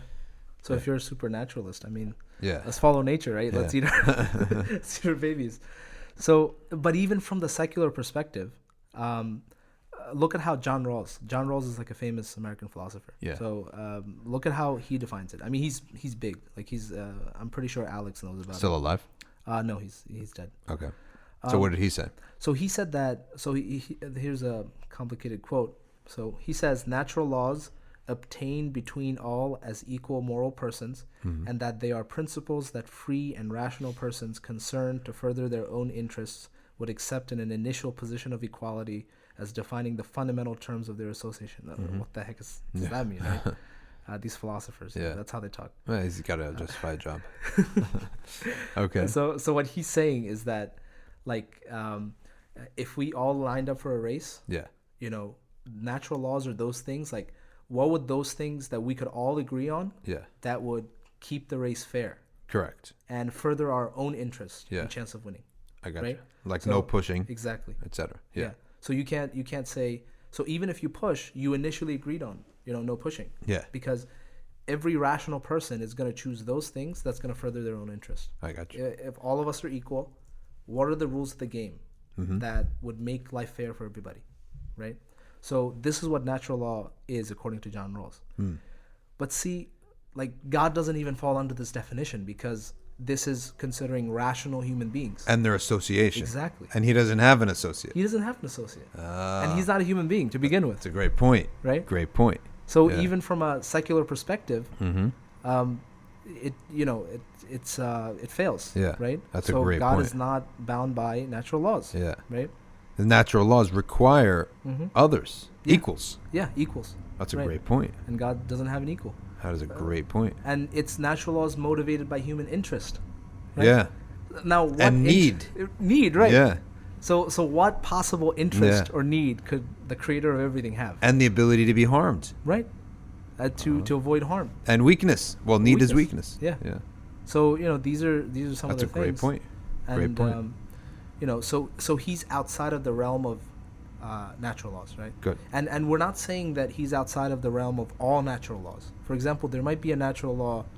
I'd probably say that he's outside of all natural laws. Yeah. But to be conservative, Except the law that he applied on himself. exactly, Yeah. exactly, and And yeah. for people out there, what is impossible for Allah Ta'ala is only that which is linguistically and rationally impossible, such as a jumble up of words. Yeah, exactly. Such as can a square become a circle? Yeah. Can there be a square circle? Yeah. Or a four-sided shape that has zero sides? It's basically a jumble up of jumble nonsense, of words. right? That doesn't mean anything. Doesn't mean Yeah, anything. right. So that's the first thing. We would say that's impossible for Allah Ta'ala because Allah is above silliness and this type of inconsistency and nonsense. So that the question itself is invalid. The second thing that is impossible for Allah is what Allah made impossible on himself. Exactly. Which is, in that case, there's no natural laws upon him, but there's what he made impossible on himself, which is are obligations. Yeah. Obligations. Obligations. He took on obligations. Yes, that second type of law. Exactly, that second Yeah, type of law. obligations So that he would took not on, oppress. Exactly. So Yeah, he took on subhanAllah. obligations on himself Yeah. that he said, I'm not going to break them. Beautiful point. كتب على نفسه الرحمة. Yes, kataba ala nafsi. Right. Yeah. So So- he entered into this from himself. It's Exactly. not rationally impossible for him to do otherwise, but he is telling us that he has decreed it upon Yeah. himself. And he Subhanallah. didn't need to, right? Yeah. Because remember, obligations are those things that you voluntarily enter voluntarily go into. into. So yes. so we're not saying, some Maturidis might be freaking out. Yeah. But we're not saying that God is like bound, right? Yeah. We're saying that he has a nature and that's just how he is. Yeah. Right? We're not saying that there's some external moral law that's over him, right? We're just saying that he wrote these things on himself. He said Yeah. that I'm going to do X, and he can't break that. Yeah. Right? And he won't break. He can't because he won't. He won't. Yeah. And that he can't because he's already said it and his word Right. is true. Yeah. Right? And If God- I would also put that it's logically impossible. And some people might get triggered by this, Yeah. but I would say it's logically impossible for God to lie. Yeah.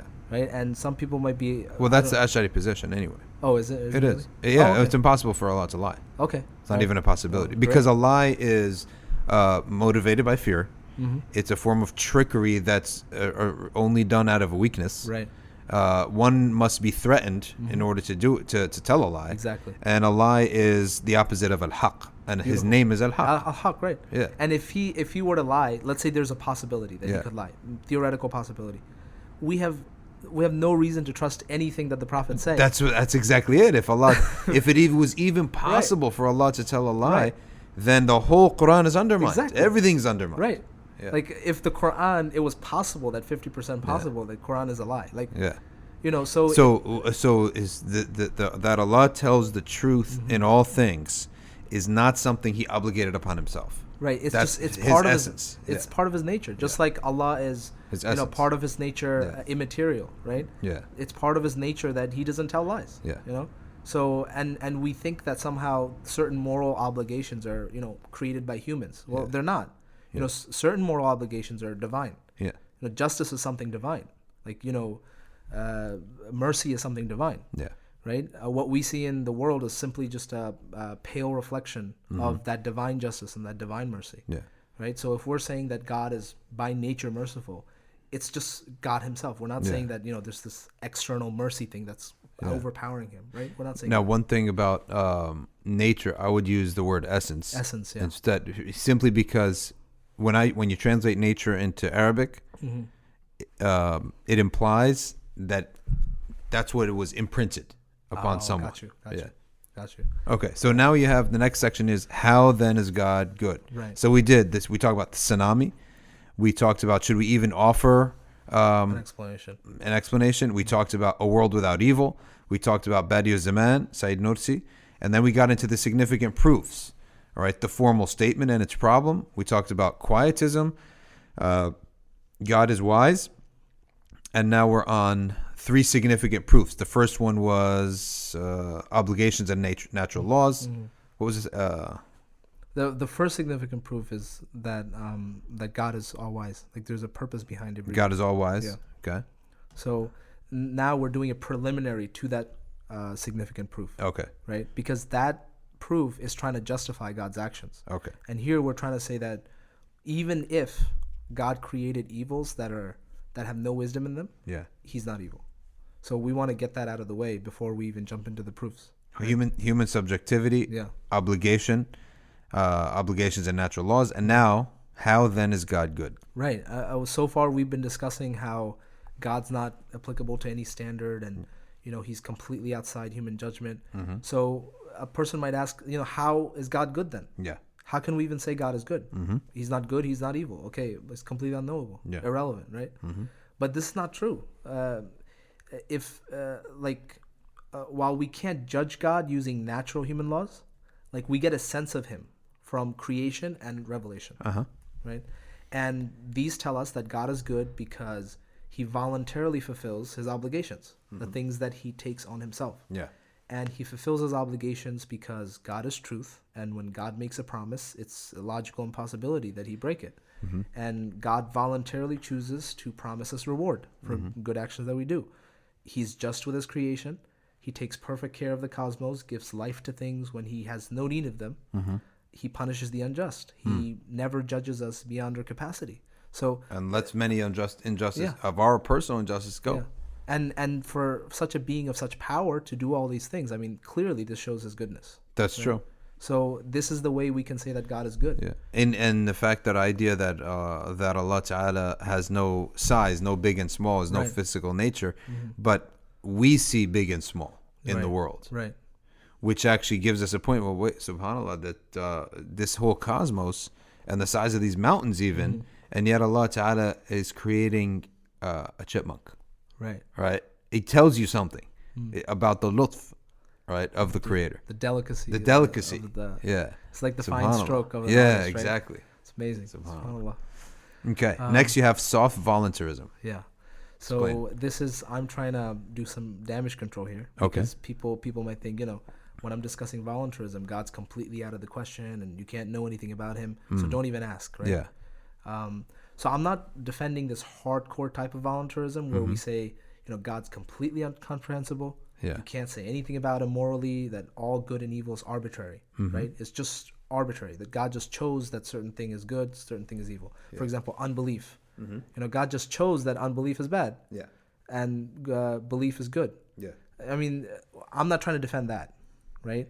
And I kind of think it's completely incoherent, because this would mean that belief has no intrinsic value. Yeah. That him sending prophets, him sending revelation, none of this it's just arbitrary. Yeah. There could be another world where Shaitan, na'udhu billah, is the victorious one, and God's rewarding him with Jannah.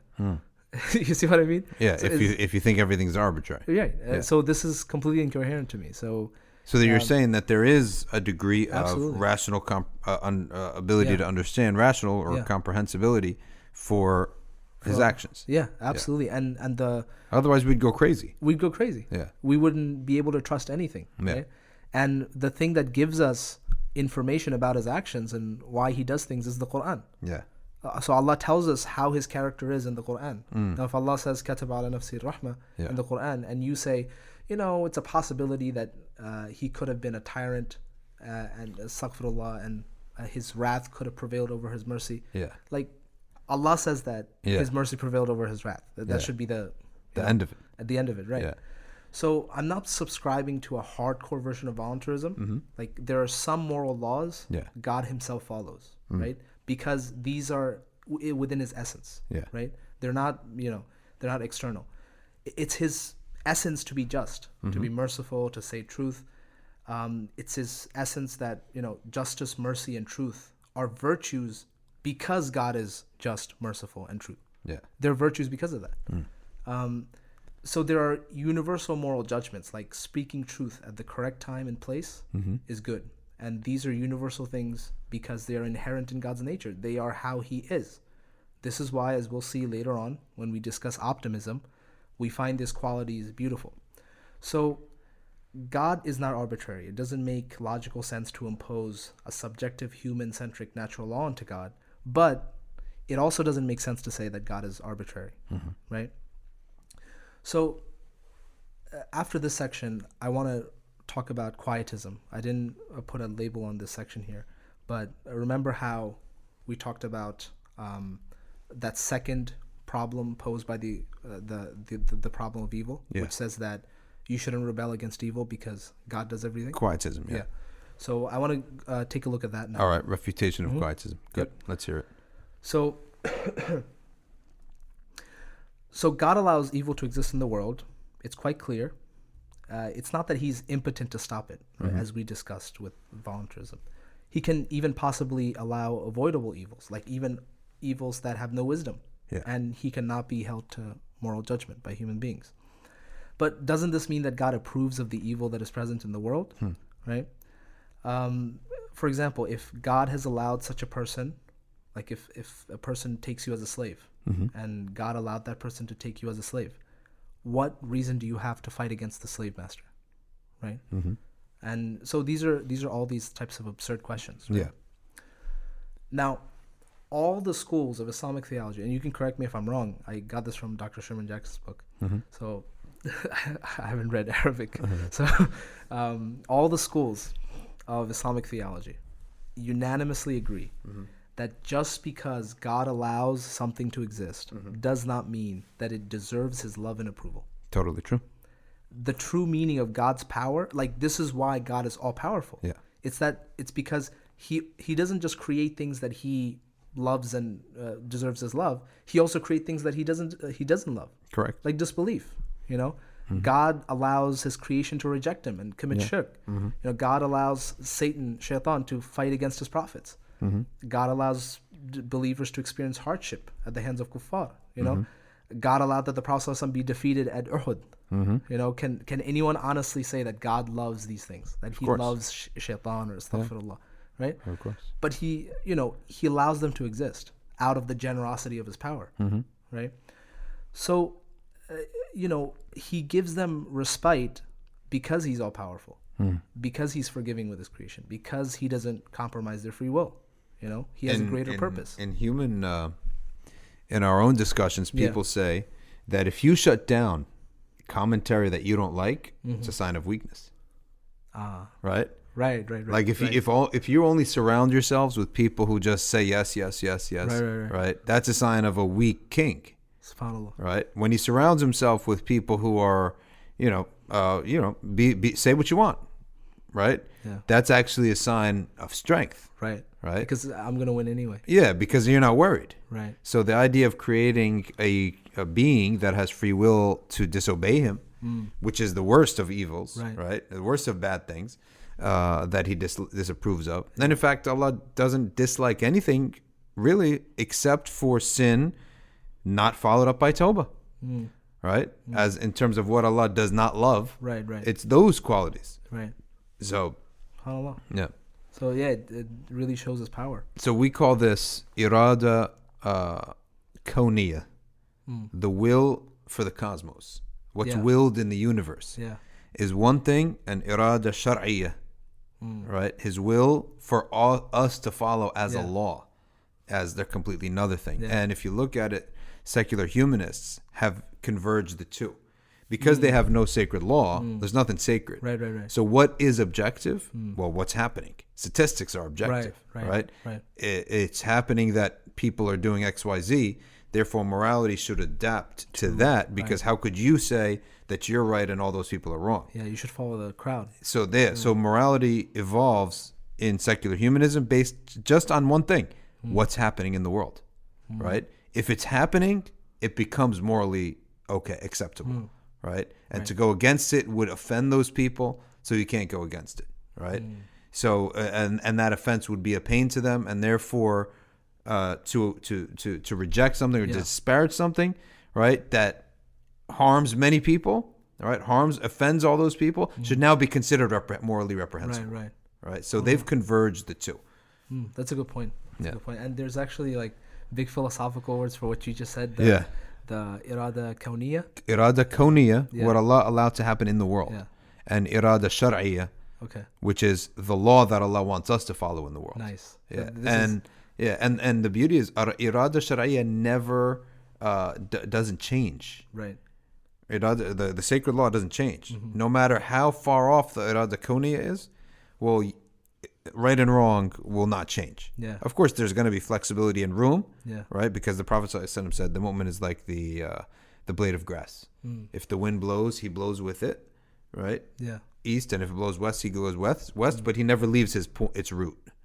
Right. It's not too hard that it'll crack, and it's not too unrooted that it'll just float away. Right. So that stuff aside. Irada Sharia doesn't change, so we can look up to role models from the past, like Umar ibn Khattab, Abu Bakr Siddiq, all those Sahaddin Ayyubi, right? The virtues are still relevant. Yeah. Whereas if you look at in the world, in the universe of moral relativism, right, or evolution of morality, well, in a few years, George Washington will be like a horrible guy, right? Give it some time, and you'll find that Thomas Jefferson said them. Give it some time, the Constitution will have things in it. It's already like that. They're already turning. Thomas Jefferson owned slaves. Yeah, they're already tearing people's names down. So then you end up being completely unrooted. Like your sense of morality, no one in the universe shared it at all, right? It just keeps changing too. And that if that's the case, and those were heroes who built a civilization, right? Then for sure, my great-grandchildren and great-great-grandchildren will look at me as a uncouth, immoral guy, because it's just a matter of time. Yeah. So that's a good point. Now, next point you have. So I think what we've discussed so far is enough to destroy this charge of quietism, right? That there's no problem for God to allow evil for some greater purpose, even if he disapproves of evil. Correct. And this is out of his generosity and power. So there's no logical necessity that just because there's something evil that God created means that you should love that evil, right? Correct. We're not commanded to love shaitan. Allah tells us himself that shaitan is an enemy. Right? Correct. So this refutation of quietism, I think, that's sufficient. And Umar radiallahu anh, he refuted a person, quietist. He once found a man drinking alcohol, and the man said, God decreed it so. Yeah. Right? And to which Umar responded that God decreed that I give you lashes as well. SubhanAllah. So that's amazing. Yeah. So if evil actions are allowed to occur in the world out of God's decree, our response to them, our is also God's decree. And struggle against them is also decreed by God. Yeah. Beautiful. And they get God's approval and they get God's reward. Beautiful. SubhanAllah. So there's a technical term for irada kawniyya. So we call that deontological decree. Ontological decree. Yeah. Meaning what actually exists. Yeah. And then God also has a deontological decree, which is the Sharia, what God approves of, what God wants His creation to do as law. Yeah. And these two things are different. They don't need to be the same thing, as you mentioned. Yeah. So let's do just a very quick review. Actually, I think we already did a review. We could just we can continue. Significant proof 1: wisdom behind evil.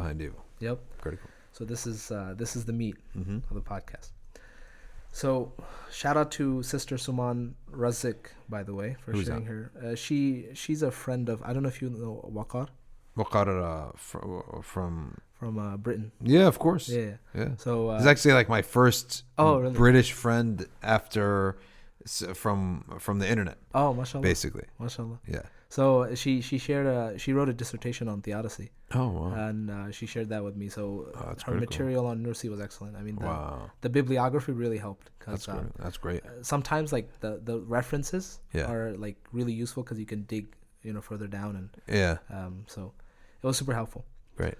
So God can do whatever he wishes using his power. We've made that clear. Yeah. But we want to argue that God has another attribute that directs his power, Which is? which is wisdom. He doesn't create anything pointlessly. Yeah.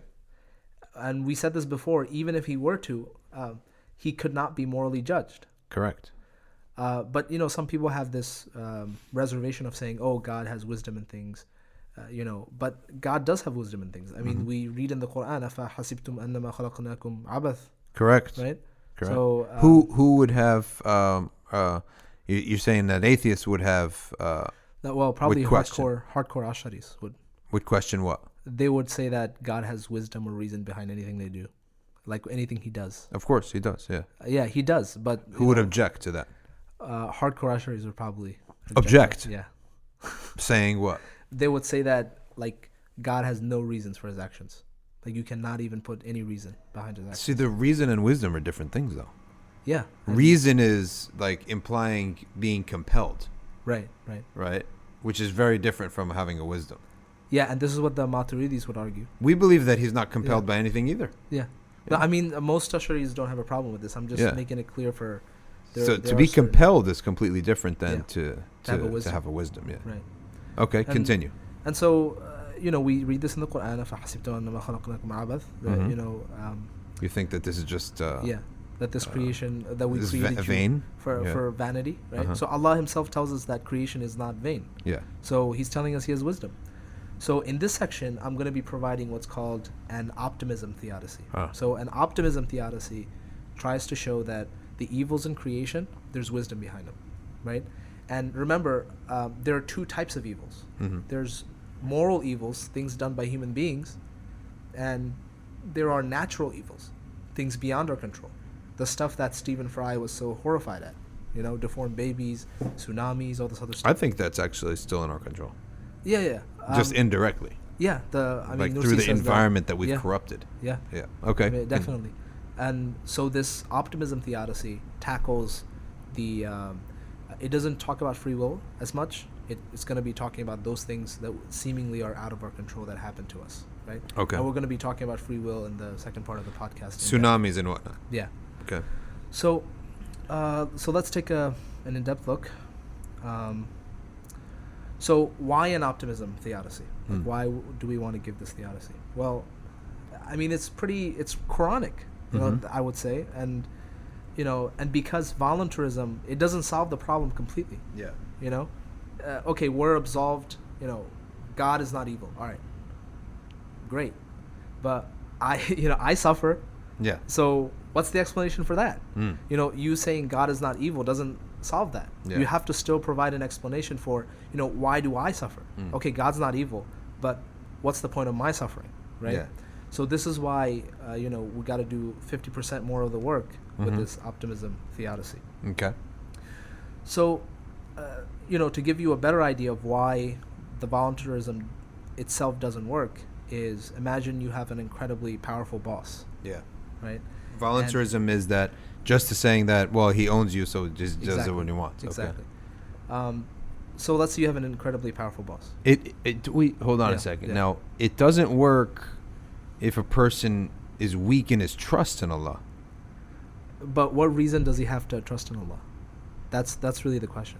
Okay. Which this theodicy tries to solve. Tries to offer. Give, yeah. Okay, fine. And because, let's say you have a powerful boss Yeah. at your company, and all you know is that he's powerful and he controls everything. Yeah. He owns you. He can do whatever he wants. And then let's say you make a mistake Yeah. in your work, and then your boss asks to meet you. Yeah. Now, what's going to be going through your head when you go to meet your boss? Yeah, you're going to be nervous. You're going to be super nervous. You're going to be like, this guy's going to destroy me. He's going to kill me. Yeah. But this is not the way a mu'min meets with Allah subhanahu wa ta'ala. That's true. Right? So, that's why voluntarism doesn't solve the entire problem. Yeah. So, So in the same way, we're saying we need a little more than, you can't just judge God. Yeah. Right? We need the Quranic God isn't some distant entity that's completely oblivious about humans. He's wise. He has a directed purpose. Yeah. He creates. He cares for his creation. He has the name of Rabb. So right? now Mabud. you're moving from the philosophical discussions Yeah. to what Muslims actually believe about Allah. Right. From the Quran. This wisdom, this optimism theodicy. Okay. Right. Let's hear it. So, let's look at first why purpose and wisdom is fundamental to God. Mm-hmm. Okay. Well, first look at how important they are to us. Right? Like we go through. So many of us might suffer a lot in our childhoods. We might be growing up with a lot of defects and bad habits. But then something clicks, and we get this purpose behind our life, and it sort of transforms all of that dark past into something almost beautiful. Yeah. Right? There was this MMA fighter, the mixed martial arts fighter. Yeah. He was one of the best, Bas Rutten. What was his deal? So he was bullied ever since he was a kid, and he had like all these sicknesses that forced him like to hit tiles, like to hit anything, just so he could feel pain, because like his entire body was filled with this itching and whatever, right? Ajib. So he was a very difficult kid growing up, but the thing is that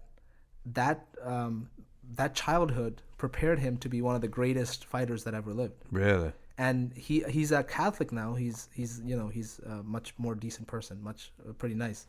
And he says that when I look back at my childhood, that it actually prepared me for the type of person I am today. So you connect the dots backwards. Exactly. That's what it is. Yeah. So he has this wisdom and purpose in his own life. Yeah. Right.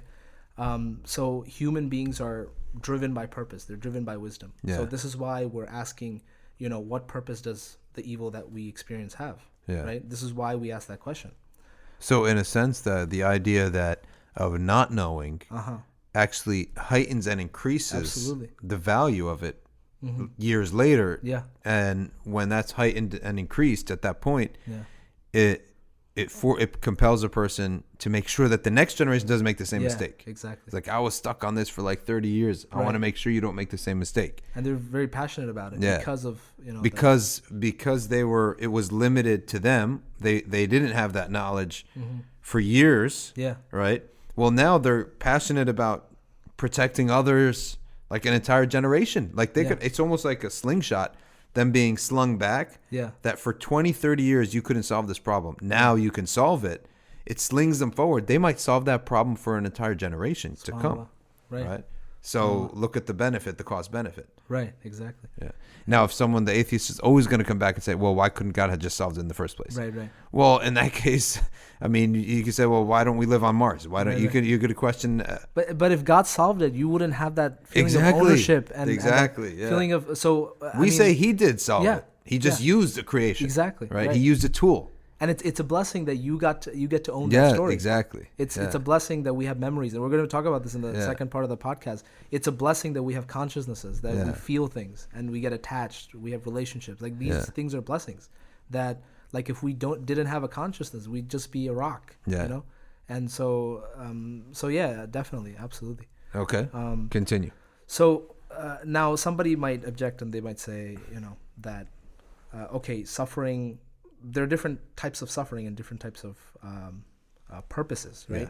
So, for example, the purpose of you going to school and you suffering to get that degree, that's different than, let's say, your mom dies, na'udhu billah, and then you don't know why she died. Yeah. Like she was just, she died in a car crash, and you have no idea about the wisdom and purpose. Correct. Right? One of them you have idea about wisdom and purpose, and one of them you have no idea. Correct. Right? So I've waited a long time, given these two differences, but I think we need to talk about what exactly is evil, right? We need to look at that. Good thing. question. Yeah. So most of us think evil is simply suffering, just suffering. Yeah. But remember that first example I gave of the guy going to school for a degree. He's willing to endure a lot of suffering to get that degree. Yeah. So to him, that suffering isn't necessarily evil. Correct. It's just inconvenience. It's just part of the process. In fact, he asked for it himself, right, by signing up for medical school or whatever. Right, exactly. And for example, why would anybody go to the gym? Yeah. There was this fat Victorian guy. He's like, exercise is bad for the body because it makes you sweat and it makes your heart palpitate, and Yeah. so it's He probably like, died at 50 then. right? But if evil is just suffering, Yeah. then nobody would be going to the gym. Yeah. Because people endure tons of suffering in the gym to get that one piece of muscle on, Yeah. whatever, right? So suffering is something different. Evil is something different than just suffering, Correct. right? So there's definitely different categories of evil, as we can clearly see. Yeah. We might consider some evils actually to be good, like going to the gym. Yeah. But why do we do that? Well, here's the reason: because we have our hearts fixed on getting something, right? We have our desires fixed on getting something, and we don't mind enduring the suffering to get it. Correct. And when we get it, we think it's actually good. Yeah. So We actually become secure right. in a sense because we know how treacherous the path was, and we're quite confident that very few other people will trek that path. Right. So whatever we attained, we feel like, well, the harder it gets, the more elite the club. Right. The harder, and not to look down on people, but to feel secure that it's not going to be taken away from me tomorrow. Right. Because to the path of attaining this or that degree was not easy. Right. Right. So if it was easy, there'd be a brain surgeon on every block, right?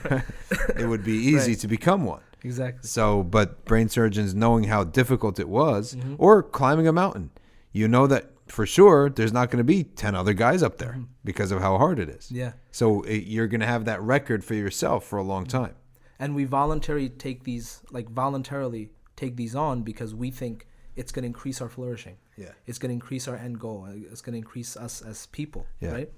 So but think about this. You could have your heart's desire fixed on something that doesn't increase your flourishing, right? So for example, let's say you have your heart's desire fixed on something. Let's say you wanted to be a pro wrestler. I don't know. And you don't have the build, right? Yeah. So reality decides to take that away from you. Let's say you break your hand or whatever. So what happens then? There's a tension in you because you had your heart fixed on something And you couldn't get it. Reality decided to take you somewhere else. Yeah. So there's this huge tension, and that's what we call evil. Uh-huh. That's what evil is. When we have our hearts attached to something and reality doesn't match up to it, Yeah. that's when we suffer the most. Right? Correct. This is why a person in the gym, he has his heart's desire on getting fit. Yeah. So he doesn't suffer, right? But a person, let's say he has his heart's desire attached to his mother, as we all do, and his mother's taken away from him, right? Out of nowhere. Yeah. So he's going to suffer because, oh my gosh, this is not what I was expecting. Right? So attachment to an ephemeral, thing. an unguaranteed, or however you want to put it. Yeah. And the way we would define it is evil is whatever comes between us and the desires of our heart, right? So that's, and by the desires of our heart, we mean like any expectation of how reality should be for us. Yeah. Right. Now, how do we get that definition of evil? Or is that just a it's something type of natural law view of evil? It's more from experience. Like if we look at why, for example, somebody might say, well, all suffering is evil. Yeah. Obviously not, right? So what is evil? Like what type of sufferings are evil? Now, what happens? Now, you can imagine, though, that people are not always wise. Mm-hmm. They attach themselves to something like, I want to become a baseball pitcher. Yeah. And then, all right, but it's known for you that that's not good for you. Right. Because the life of a pitcher is most likely going to be in the minor leagues and going to end up short, and you're not going to have a college education, and then you're never going to make it to what you want. So I'm actually going to sit here and disallow you from that and tell you to go to medical school. Right. So is that father, has he done evil at that point? Right, exactly. And this is the main point, that when we don't get what our hearts desire, like people say his heart's broken. Right? Yeah. So this is what breaks our heart. So the pitcher example, he couldn't be a pitcher, so it breaks his heart because he's so attached to it. Yeah. Right? But the thing is that he could be attached to something that's stopping his flourishing. Yeah. Right? So for example, John Milton, he's a famous English poet, right? in his early life, he had a gift of poetry, like from very beginning. In his early life, his sole goal, his life's desire, was to become a clerk in the government of Cromwell. Yeah. You know, the Puritan guy who overthrew England and He killed was the king. horrible. Yeah. So his sole desire, John Milton, such a smart person, his desire was to just be part of that government. Wow. And he didn't, he wasted all his life like writing propaganda for them. And, you know, he lost his eyesight because he was just reading legal documents all night. Oh my right? gosh. And what ended up happening is Cromwell got overthrown, obviously, and his empire sort of fell apart. And he was the guy burning Catholics at the stake, right? Yeah. And then the previous government came back into power. Yeah. And now John Milton's a hunted man. Yeah.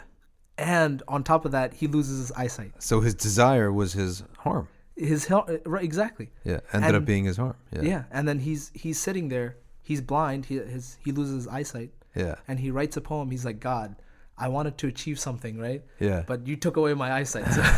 So like I'm in like darkness upon darkness. Yeah. But it's during this time that he writes Paradise Lost. He writes Paradise Regained. He writes all of his great poetry. And these are like epics. These are like Paradise Lost is an epic, unmatched. It's the most. Some people debate whether John Milton's the greatest English writer for Shakespeare. Yeah. And actually, I think John Milton was this is more intriguing to me than Shakespeare. Absolutely. And he took all of his theological knowledge and he created this put it in epic poem, right? Which was his calling, which was his flourishing. Yeah. So something that he thought was bad for him ended up being good for him, becoming amazingly good for him, right? So it could be that, so then would you call that evil then? Exactly, it's not. Yeah. At the end of the day, it turned out that there was a greater wisdom for what he was going through. Yeah. And even him being blind, there's a greater wisdom because it forced him actually to improve his memory, right? And what would happen is these bouts of like attacks would come on him, and he'd start reciting poems as if like revelations coming down to him, and he'd just keep reciting, and then he'd have his clerk write it down. That's crazy. And if you read Paradise Lost, you're just like, subhanallah. Wow. This guy, he's just freestyling. Wow. So it's I never knew that about him. It's amazing. Yeah. Really amazing. So you could have your desires in the wrong place. Yeah. And what suffering does is God could use suffering to redirect your desire. And that's exactly isn't this similar to what, basically it's what Buddha said, that suffering is attachment. Yeah, right. Yeah. But the thing is, it's not, unlike the Buddhists, Muslims, we don't believe that attachment itself is bad, right? No, we would define evil in a different way. Right. Yeah. We would simply define evil as disobedience against Allah that is not followed by tawbah. Yeah. Right? That's it. Because we don't have the same approach as the Buddhists to attachment. Right. We encourage certain attachments. Exactly. Right? And we say they're good. And that when it gets broken and you suffer, that's also part of the package that's good. Right? So but basically what you're saying though is attachment to faniyat are ephemeral things that are going to go away. That is harm. You're inflicting harm on yourself. It's more that that's true, absolutely. It's more that you're attached to something that doesn't increase your flourishing. Yeah. So you're attached to the wrong thing. Yeah. And then flourishing from what? Of dunya only? Exactly. So here's the next question. Yeah. How do we define flourishing? That's good. That's a great point. Yeah. And that's the thing. We think that flourishing is something that, my heart's desire is attached to this, and if I get it, I'm going to be flourishing. But maybe you don't know what flourishing is for you. That's great. Yeah. Right? So your knowledge is actually limited. Right. That's beautiful. And it could be that God knows what the true flourishing is, and he uses suffering to redirect you towards what's going to actually give you flourishing. That's amazing. And this is why the Muslims, the way we view things like what's happening in Syria or the Rohingya people, if you think about it, if Allah loves a people and they're in a world of disobedience, then suffering, in fact, is a sign of his protection of them. Yeah. Right? Yeah. That if you're in a situation where you're just doing wrong after wrong and you can't handle the temptations, and then suddenly you find yourself in a sickness, right? Where you can't continue sinning. Right. This is beautiful, right? The awliya would be like, subhanallah, make dua for me because Allah chose you. He chose to protect you even if you can't protect yourself, right? And I actually know my entire dad's side of the family was a normal Egyptian family. Then the eldest granddaughter, or second eldest granddaughter, she got leukemia. And in that period of time in which she got leukemia, her mom started to go into the maqra, which is the Quran, study Quran there, right? And then she did that to soothe her pain, right? Because how are you going to handle that? I'm pretty sure before that she was not doing that. When things were hunky-dory and everything's normal, she was not doing that. She went to the Quran school for a reason, right? She persisted in it. She dragged her other sisters, right? Who dragged their other sisters until like 4 or 5 of them were in there. Wow. And then 10 years passed. Wow. Like the daughter died a long time ago, right? Wow. But she kept up with the school. The Quran school, yeah. So if you think about it, the pain of one person was used to protect and redirect everyone else. Right. That's amazing. It's a great point. It's a great point. Exactly. And even that suffering of that one person, it's not going to be in vain. It's not in vain. How many people benefited? Right. Yeah. And not just for other people, even for that one person that died. Yeah. We're going to discuss later on that, somebody who dies in that state, Revelation tells us that, there's reward waiting for them. Yeah. And in a sense, they took the fall for the rest of the family. Right. Like they're the ones who bore the suffering, but for the rest of the family to benefit. Even what they don't even know yet. Yeah. Right? And not only the rest of the family, what about if you're a teacher? Now my aunt is actually now a teacher in the Maqra. Oh. She advanced so much, she's this teacher now. What about the people that she's benefiting? Right. And it all goes back to one person patiently bearing, right? And one bad incident that redirected to all this good. So I mean it's clear that, like we might not know what true flourishing is. Yeah. I mean, and God tells us that true flourishing is actually a connection with God. Yeah, subhanAllah. So if some suffering redirects our wills to being closer to God, which is the ultimate flourishing, right? And we're going to give a proof of why that is, right? Then there's a wisdom behind that evil. That evil is not... it's a favor. It's exactly. Then Ibn Atta says that the person who never discovers that point that you just said, that it's connection to Allah, that person ends up being like the mule that goes around the mill, right? He just goes, because when he gets redirected from suffering, he moves from the passion and attachment to one created being to passion and attachment to another created being, right? And from another created being to another. And Western civilizations like this. As soon as some bad thing happens, we just turn to some other ism, right? And then that's something, so true. That's and that we went from like some kind of liberation, right? And now Me Too hit us, and we're going to turn to another thing, and I can guarantee you that thing is going to be deemed bad and evil, right?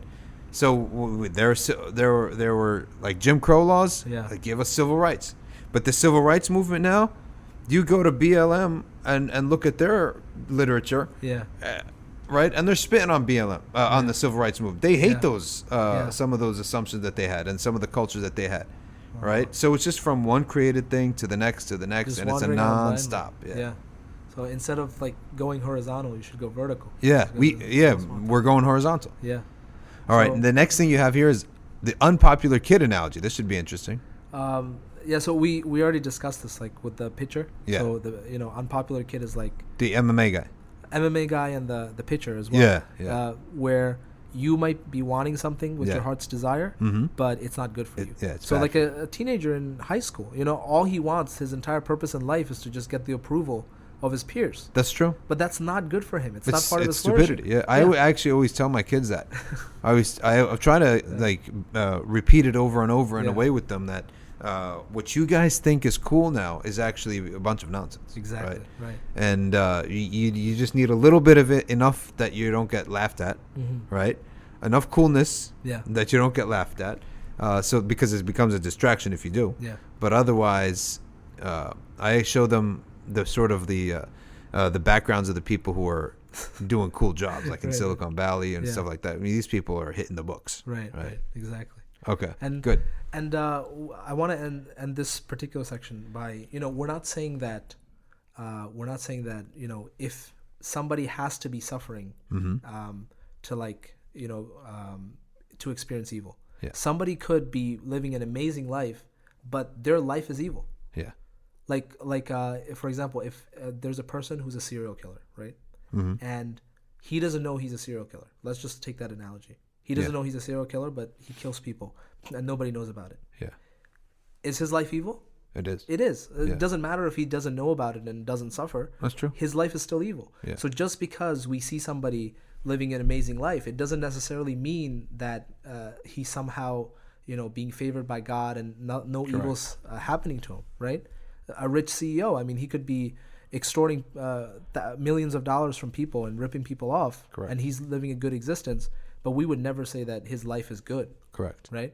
So, we have to really think about what we mean by flourishing, like where our heart's desires are attached to. That's beautiful. To be able to answer some of these questions. And I'm not saying that, if you have your heart's desire attached to something that it doesn't matter, right? Yeah. I'm not saying that. Like, for example, you might be attached to a certain type of relationship, right? I'm not saying that you should throw that out and then just, arbitrarily go to God or something, right? But if we realize what it is that we're attached to, like, for example, let's say we're attached to beauty. Yeah. Like, we're attached to, beautiful women, whatever, right? Yeah. Nursi would say, what you're actually attached to is beauty itself. Yeah. And you're going to find more of it if you go to God. Yes. SubhanAllah. Right? So you don't have to just That's leave, actually beautiful. Yeah, you don't have to leave your attachments. Like, That's beautiful. For example, I love what did I used to like? Oh, I used to love video games, right? Yeah. And then I found out that one of the things that, and I used to always play role-playing games, like being a knight or something. Okay. Some of these people play, and you save the kingdom, whatever, right? Yeah. What I loved about that is that I loved stories. I loved theoretical sort of tangents. Right? Yeah. That's really what I loved. And I mean, you can get all of that in Islam. This is why I'm having this podcast. Right? Well, one of the things similar to that is that the Quran does not denounce attachments. The Quran denounces attachments greater than the love of Allah. Right, exactly. Right? Exactly. And exactly. Allah, His messenger, and striving in their path. Exactly. Right?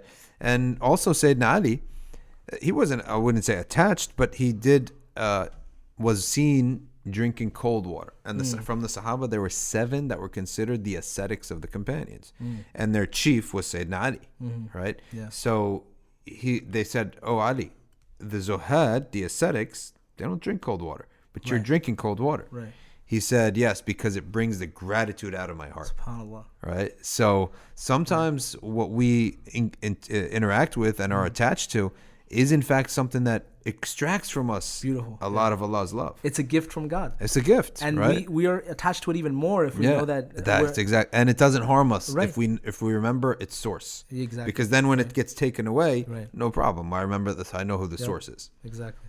Okay, good. And What's so- next? So we were gonna have just a quick overview of the Musa alayhi salam and Khidr alayhi salam story, Okay, just good. as some proof. But do you think we should skip it or? No, don't skip good on anything. time? Yeah. Good on Do we want to pause and make this into 2 parts because we're hitting 2 hours now? Oh wow. Yeah. Okay. Tell me where is a good stop point because I don't think we're gonna finish the whole everything that you have here. We're halfway through. Yeah. So we went over most of the stuff in our tangents. yeah. So I think we should be good. We're halfway through. Okay. I'm scrolling down, and some of these points we already discussed. Okay, good. So you tell me where is the next stop point within Yeah. maybe 5-10 minutes, Okay. and then redo your notes, and then we'll do part 2 after Cool. another time. Great. Inshallah. So the next point I want to discuss, I'm gonna skip the Musa alayhi salam and Khidr story. Okay. I think most of us know how this relates to this. Yeah. To this. That's it. That's yeah. the whole That's the purpose of it. Yeah. That's the point. Yeah. So go through Surah Kahf again, and you'll see all of these things coming out. Yeah. So I want to give an argument for why God is wise, right? We believe God is wise because Scripture tells us. Yeah. But reason, you can also reasonably come to that conclusion. You can come to that conclusion using logic, right? And Ustad Nursi, as always, He gives a beautiful argument. He says, whoever has created the seed must have created the solar system. Logical link. Now, that's a huge claim, right? That's huge. Let's hear it. So he says that whoever has created one atom must have created the entire universe. One atom. And the proof, he says, right, is because things are so linked together that you can't separate them. Yeah. They're so interconnected that you can't separate them. Yeah. Like, look at one atom, right? One atom.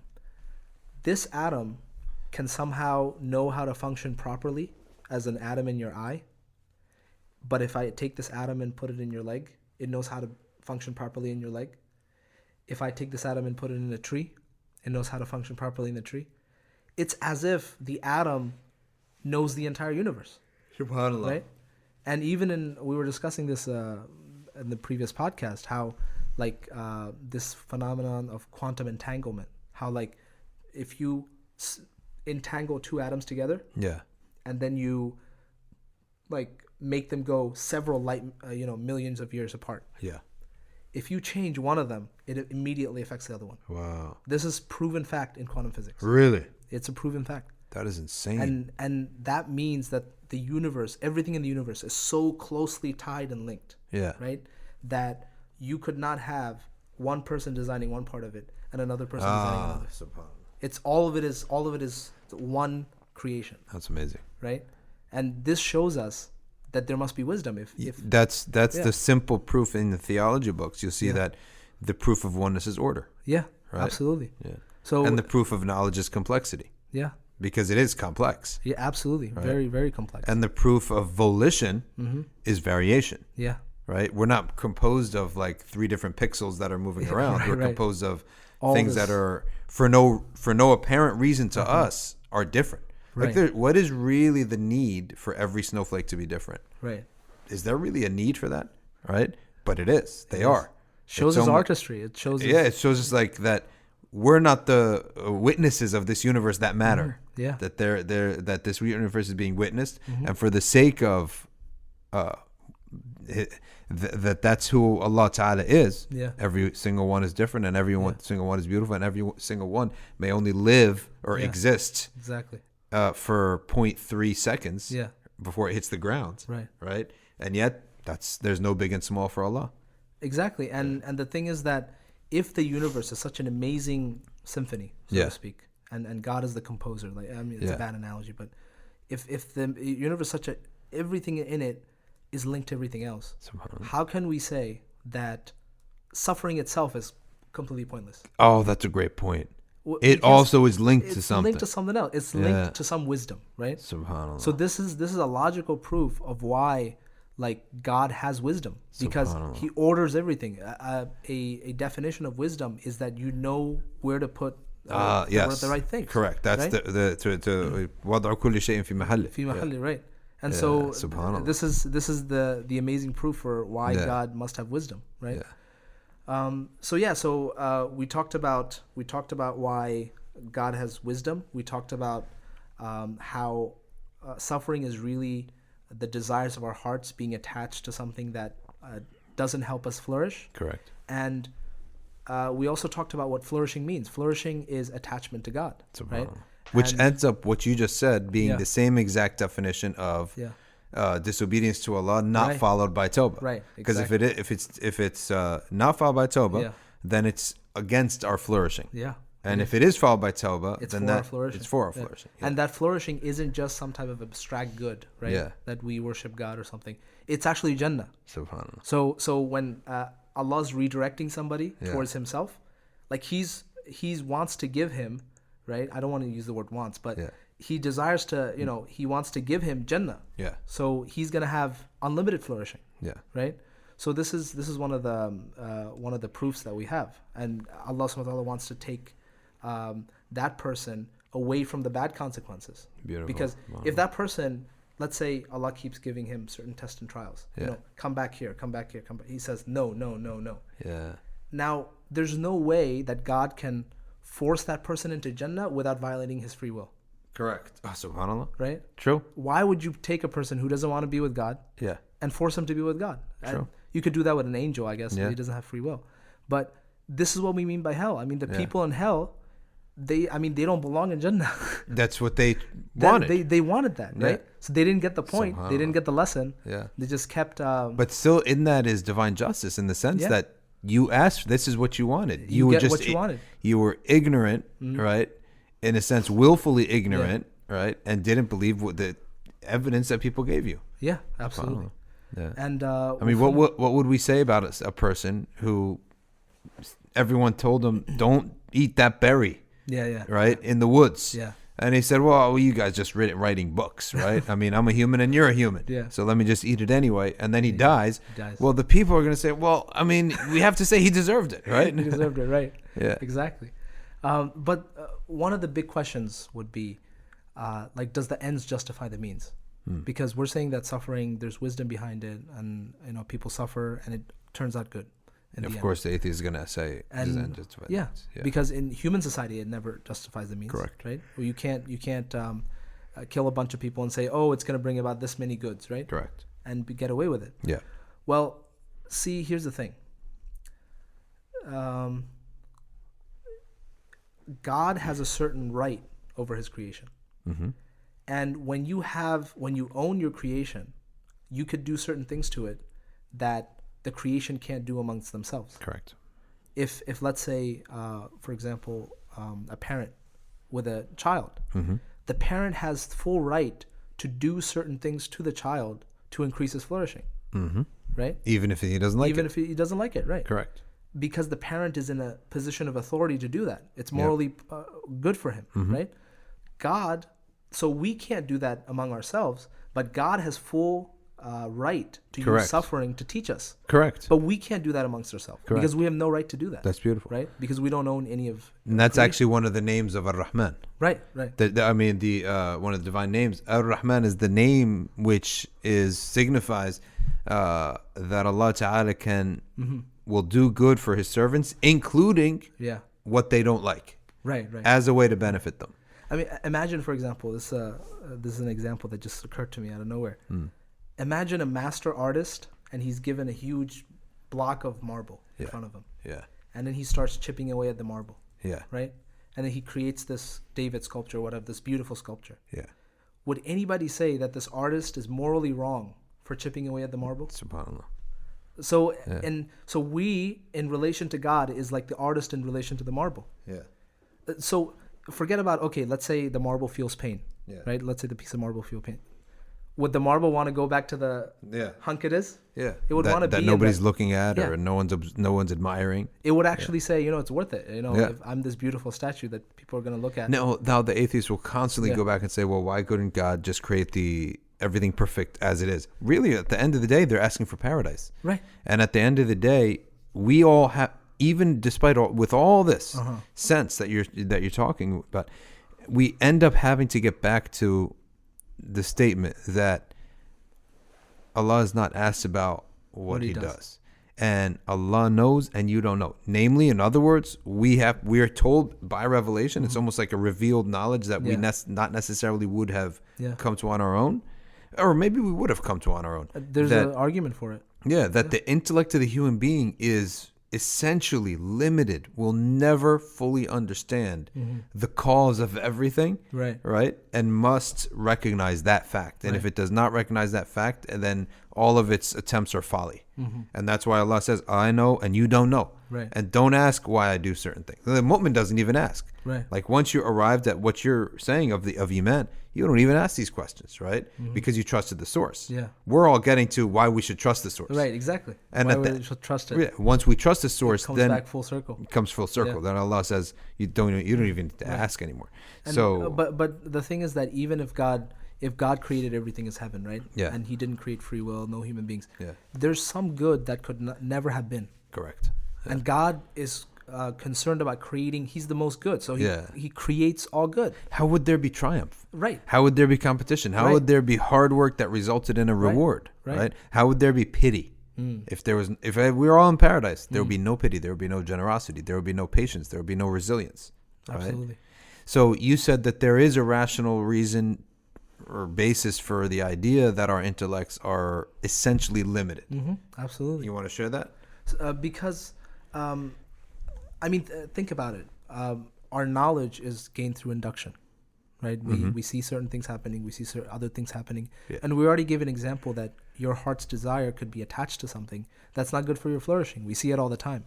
So if God tells us that the greatest flourishing is to be in Jannah, is to have a relationship with Him, then your intellect, you should be like, you know what? Maybe I don't know if that's true or not, but there's something to it. Yeah.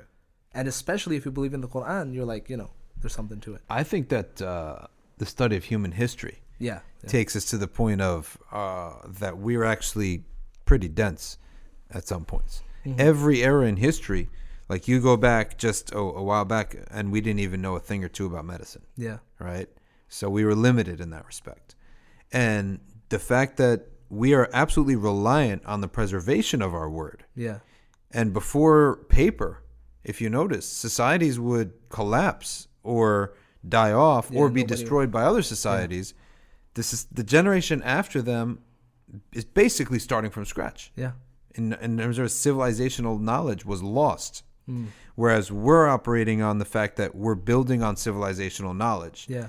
And every step we take, we look down and say, wow, we were progressing. We were ignorant, right? So just the whole notion of progress, which to the secular mind, that's their theme, right? Necessitates existence of our challenges, existence of our limitation, right?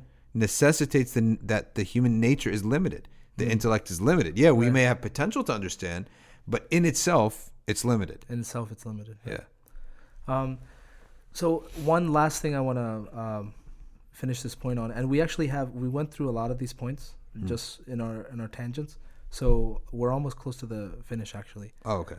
So I want to just give a story that sort of summarizes all of these things. Okay. The story of Cain and Abel. Yeah. Habil and Qabil. I mean, this story perfectly mirrors what we're talking about when we say that God uses suffering to lead us to flourishing. Yeah. Now, look at Abel, who's the innocent brother. He gets killed by Cain. Abel is righteous. He worships God. He has a good relationship with God. But he's the one that dies. That's true. And people might say, this is just really horrific evil. Yeah. Right? But if you think about it, is it really, is that the worst thing that could have happened to Abel? He gets Jannah because he's close to God. Yeah. He's achieved his perfection. He's achieved closeness with God. So if he lives for even 70 more years or 90 more years, what difference does it make? Yeah, right? What is he going to get over this relationship with God? Which is infinite. Right. That's so true. Is it the worst thing that could have happened to him that he died? So that goes back to your point of once you define flourishing, exactly, right? Yeah. Then the whole ball game is basically over because you could have 1,000 years of being tortured over in exchange for infinity. It's nothing. It's nothing. Right, exactly. And you could have 1,000 years of pleasure in exchange of infinite hell. It's nothing. And it's nothing because look, just a very small example. If I put you in a room, and there's all the pleasures you can want, everything you ever wanted, but I say 10 minutes from now you're going to be killed. Yeah. Are any of those things going to matter? Nothing. Yeah. So if every single thing that we if single thing is just going away, just going into non-existence, then it means that none of our pleasures are worth anything. Right? Yeah. So even if you were told you're going to paradise, and you're going to have a decent life, that decent life really becomes no benefit. Exactly. In fact, the odds and gets to paradise right away. Right. That's actually becomes a torment. If you actually saw your paradise or felt it once, then we said, okay, go back to life and have a decent life. It wouldn't taste good, right? It would be pale in comparison, and you'd be miserable. Exactly. Right? Which is one of the great wisdoms of why paradise is hidden. If it wasn't hidden from us, then if God wasn't hidden, you said that they argue about God being hidden. If paradise wasn't hidden, if God wasn't hidden, we would never be able to enjoy life because of the relativity would be so off. And in Narnia, they showed that. That's what he tried to show. Right? So they go to Narnia, they live like kings. He comes back and he's a regular schoolboy. He's absolutely miserable. Right. Exactly. Right? Same idea. And the other thing is, even for Cain, if Cain was the one killed, he's the evil one, right? Yeah. But if Cain was the one killed, would it be good for Cain? It wouldn't. You go straight to hell. The hell. Yeah. So he lives a longer time, So he can repent. right? Unbelievable. So So that is actually the best possible scenario at that right moment. at that best possible scenario. I'm not saying like all of our suffering fits into that picture. Yeah. But I'm just trying to give an example of like what we normally think about as evil and bad might necessarily not be that. And like there's a very good argument that resurrection, that the afterlife is something that we should be attached to, because as I'm going to go on now, that death is not the end. Death is not the end, and there's a logical argument for it. There's a logical argument. If you tell to somebody, if you give him all these examples, he could not believe that everything just fades away. Right. And Nursi says that if somebody, the greatest evil that can actually exist is being detached from God. And he says he takes the story of Ayyub alayhi salam as an example. He says that, look, Ayyub alayhi salam is suffering. He doesn't make any dua to God. He just patiently bears it. But then he makes a dua. So Nursi says in his tafsir that Ayyub alayhi salam made the dua only when the sickness was so bad that he couldn't praise God. Subhanallah.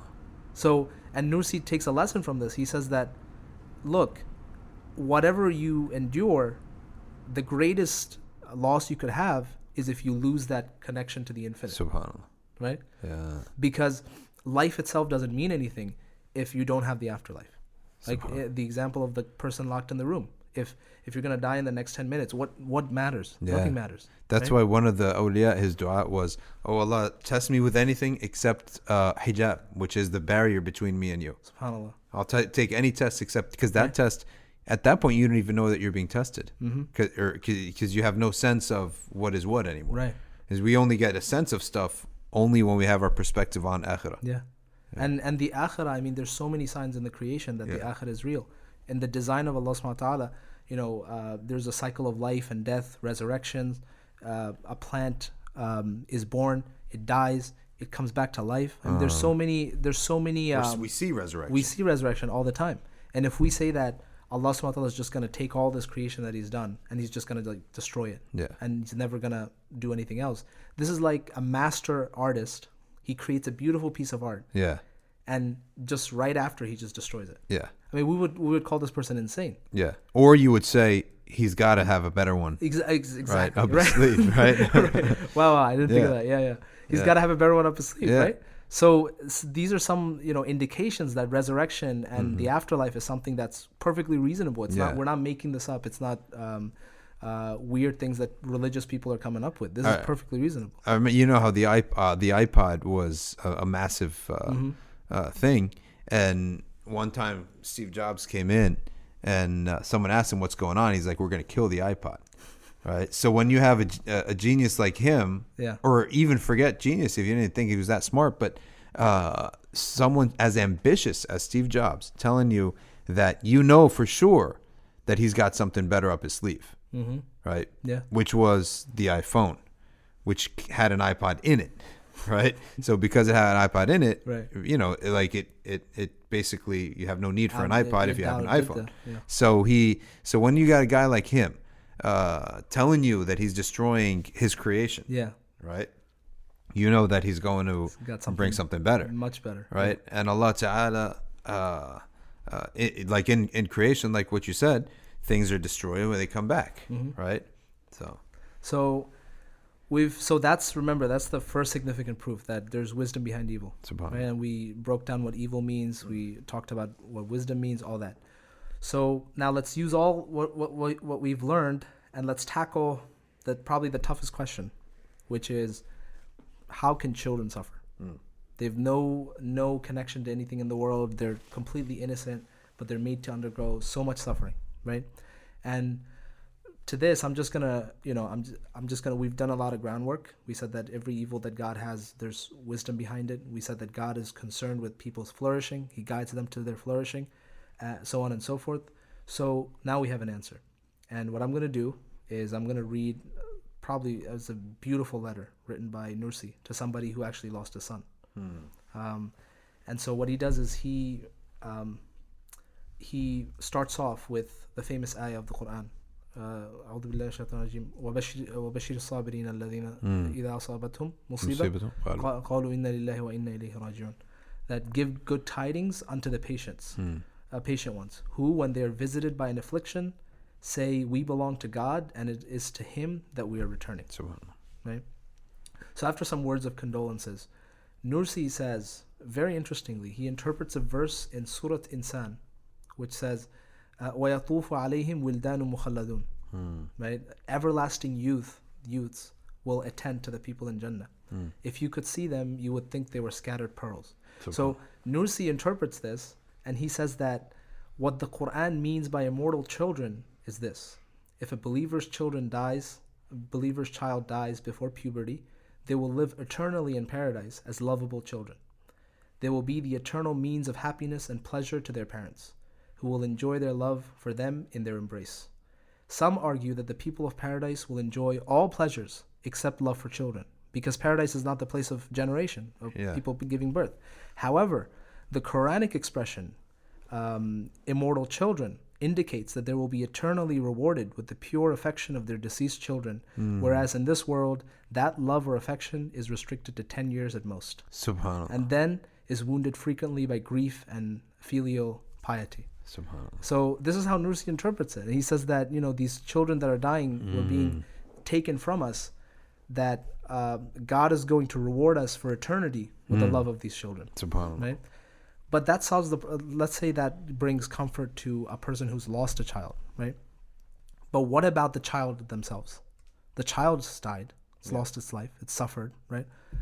So Nursi talks, he has this, amazing analogy again, and this analogy of a prison, right? He says, once a man was thrown into prison along with his child. So his child and the man is in the prison, for whom he was responsible. He was responsible for the child. Not only did he have to endure his own affliction, but he had to care for his child as well in the prison. While he was suffering, the country's compassionate ruler sent a messenger with an offer to care for the child in the palace, because the child was a subject. The man's response was the aggrieved cry, this child is my only means of consolation. I can't give her up. His fellow prisoners, however, advised him, your grief makes no sense. If you pity your child, let her be taken out of the suffocating, dirty prison to a beautiful, spacious palace. If you prefer to have her stay here for your own advantage, consider how much effort it costs you to look after her. It is in your interest to give her to the ruler, whose compassion and sympathy she will certainly arouse, so that he will wish to meet you. The ruler will not send her to prison, but instead will summon you on the condition that you obey and trust him. It is this, so Nursi says here, it is as in the parable above, my brother, that all believers whose child or children have died should think thus. Children are innocent. Their all-compassionate and all-munificent Creator has taken them into His care out of His perfect compassion, whereas I would be unable to give them adequate training in mind or morals. Also, their Creator is much more affectionate towards them than I could be. How happy the children are, since God has taken them from this world's wearying life to the highest heaven. If they had lived longer, they might have been led astray. So I should not grieve. So, in this beautiful letter, what Nursi is saying is that the child that's being taken away is like you two are stuck in a prison, which is the dunya. And the king is taking a person that's stuck with you in the dunya, and he's taking it back to him to give him Jannah, right? And Nursi is saying that this is the example of a child that we lose, that this child is actually gaining something in the afterlife with this Jannah. And this analogy would necessitate as well that we attribute the pain that children suffer to ourselves. Because in this analogy, you said the man committed a crime, he had his child, and they both got sentenced. No, this was just an analogy for like, so these two people are stuck in prison. Well, what about, so that explains the death of children. What about their suffering? Their suffering, the suffering could be used as a lesson for others. Like you said, what was it, your grandmother's family? What was it? So like that it extracts from others. Exactly. It creates a greater good. But the child, themselves, they're not lost. Like they're not like just thrown away. They get rewarded with Jannah. It's part of a package. They get rewarded with Jannah, and like people might say, well, okay, then why doesn't God take all the babies to Jannah? Don't make them live through this difficult Well, life. then why live at all? Well, here's the thing. There are some blessings to this life, right? I mean, people attain sainthood. Well, if he did that, there would be no human beings, right? Right. You know, if we expanded the number of babies who died, right, eventually it would eat away at the population. You would have no human beings. And if Allah simply put everyone who deserves to be in heaven and everyone who deserves to be in hell, then the people in heaven wouldn't appreciate their paradise because they never seen earth in the first place. They just got it. And the people in hell would say, hey, I never got a fair chance. Right. So life itself, okay, it might be weary, it might be difficult, but there's certain blessings in life too, right? You can attain the highest status in Jannah with life, but life is also pretty dangerous because you could go to hell, right? So certain babies, out of Allah subhanahu wa ta'ala's pure choice, as we said, voluntarism, he can do whatever he wants. He takes certain babies and he doesn't let them go through the trial of life, right? And he's rewarded them. The babies don't lose out. So, I'm not trying to, like, people might be listening. It's like, this is cold and calculated. Like, not at all. We're not trying to say that. We're not trying to justify suffering, right? Because only the doctor can use the knife on you. I'm like human beings. God is the doctor. And you can explain, though, why the doctor uses the knife. Right. There's nothing wrong with that. But like a regular human being, they can't use a knife on somebody else. Like the doctor can administer poison to cure somebody of cancer, chemotherapy. But I can't do that. I mean, it doesn't mean, oh, please drink chemotherapy. It's good for you. No. We understand the logic behind it. Exactly. And why we should trust those doctors who do so. So God has full right to use suffering to teach us. But it doesn't mean that we should have more of suffering. Or that It doesn't mean. No, we're not asking for more. Like the wisdom of poverty. A lot of wisdom behind poverty. Doesn't mean we don't fight against it. I mean, Peter Atkins has something to say about that. You wanna? Let's pull that up. Yeah. All right. Let's see what this guy has to say. Another kafir. These guys. Some of these people, man. Oh man. All right. Let's see what he got here.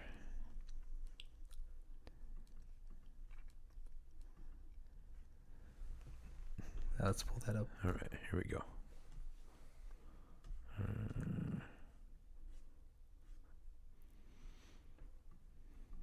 Tell us who is this guy? This guy, he probably wrote your high school chemistry textbook. Oh, really? Yeah.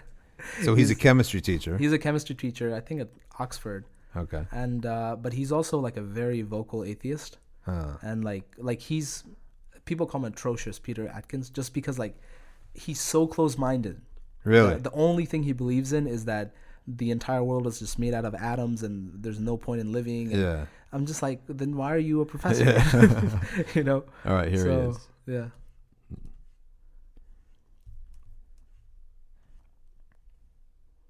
Significance for what happens in the world. I think this is despicable nonsense, if I may say so.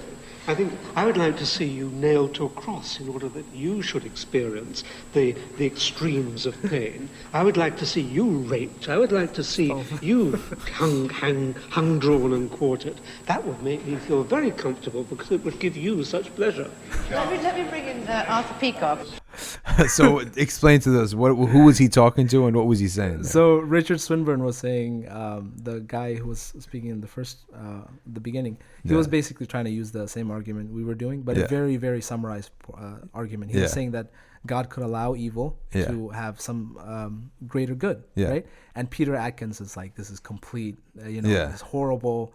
Okay, then you should be raped. And you should be. So this is like saying, for example, there's evil in the world and God brings good out of it. So let's have more evil. Right? But remember, we said that God has the right to use evil. He knows how it works. Evil's like the knife of a surgeon. Only the surgeon has the full right to use it because he knows what it's going to do. So you or I don't have the capacity or the right to inflict evil on anybody else. It's just like saying if someone came out of chemotherapy, and then you tell them, well, this is the only way to go.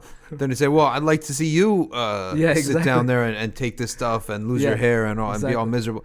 Well, it's like that response doesn't make any sense. Doesn't make any sense. We're actually trying to console you. Exactly. Right? Because whether or not because the not having a purpose to evil doesn't improve your state. Yeah, it doesn't. Right? It doesn't.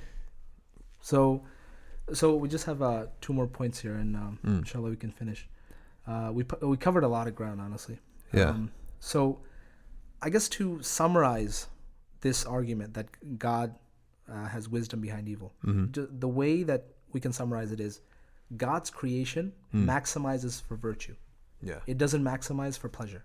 Oh, that's a beautiful statement. And that is a beautiful statement. so this is the punchline. Yeah. Right? God is not obligated to make this world a hedonistic paradise. Yes. He's already done that. I mean, Jannah is like that, right? Yeah. So it's not there to maximize bodily pleasures and make the streets flow with honey and wine, right? Yeah. This is quite clearly not the type of world that exists. Yeah. But, a hedonistic pleasure is not the best possible world. It's not. Let's say a world in which everybody just enjoys pleasure and there's no virtue. Would we say this is the best possible world? No. But in this world, what do we value the most? What do human beings value the most? Courageousness, right? Honesty, beauty, love, virtues are greater. Mastery. That's why we have heroes who Yeah. are fallen heroes. They sort of, I guess you could say, failed. Yeah. Right.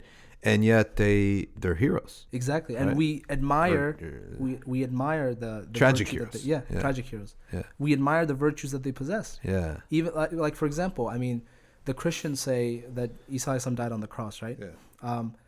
From the outside, it looks like as if he's failed. He led this movement and he got crucified, na'udhu according to them, and he's just done, right? Yeah. But everybody, I mean, 2,000 years later, 2018 years later, people still take Isa alayhi salam as an example. Yeah. They're just awed at the courage that he had, his ability, right? So it doesn't matter that he supposedly outwardly lost. Yeah. What matters is his virtue. So, our creation, the world is there to maximize virtue. It's not there to maximize That's pleasure. beautiful. Right? That is critical. And so just to conclude all of this up, this first point, that the things that we find beautiful and the things which our hearts are attached to they originate from God. And what we find beautiful in them is God himself, is God acting in them. SubhanAllah. And this way we can see where evil can be resolved.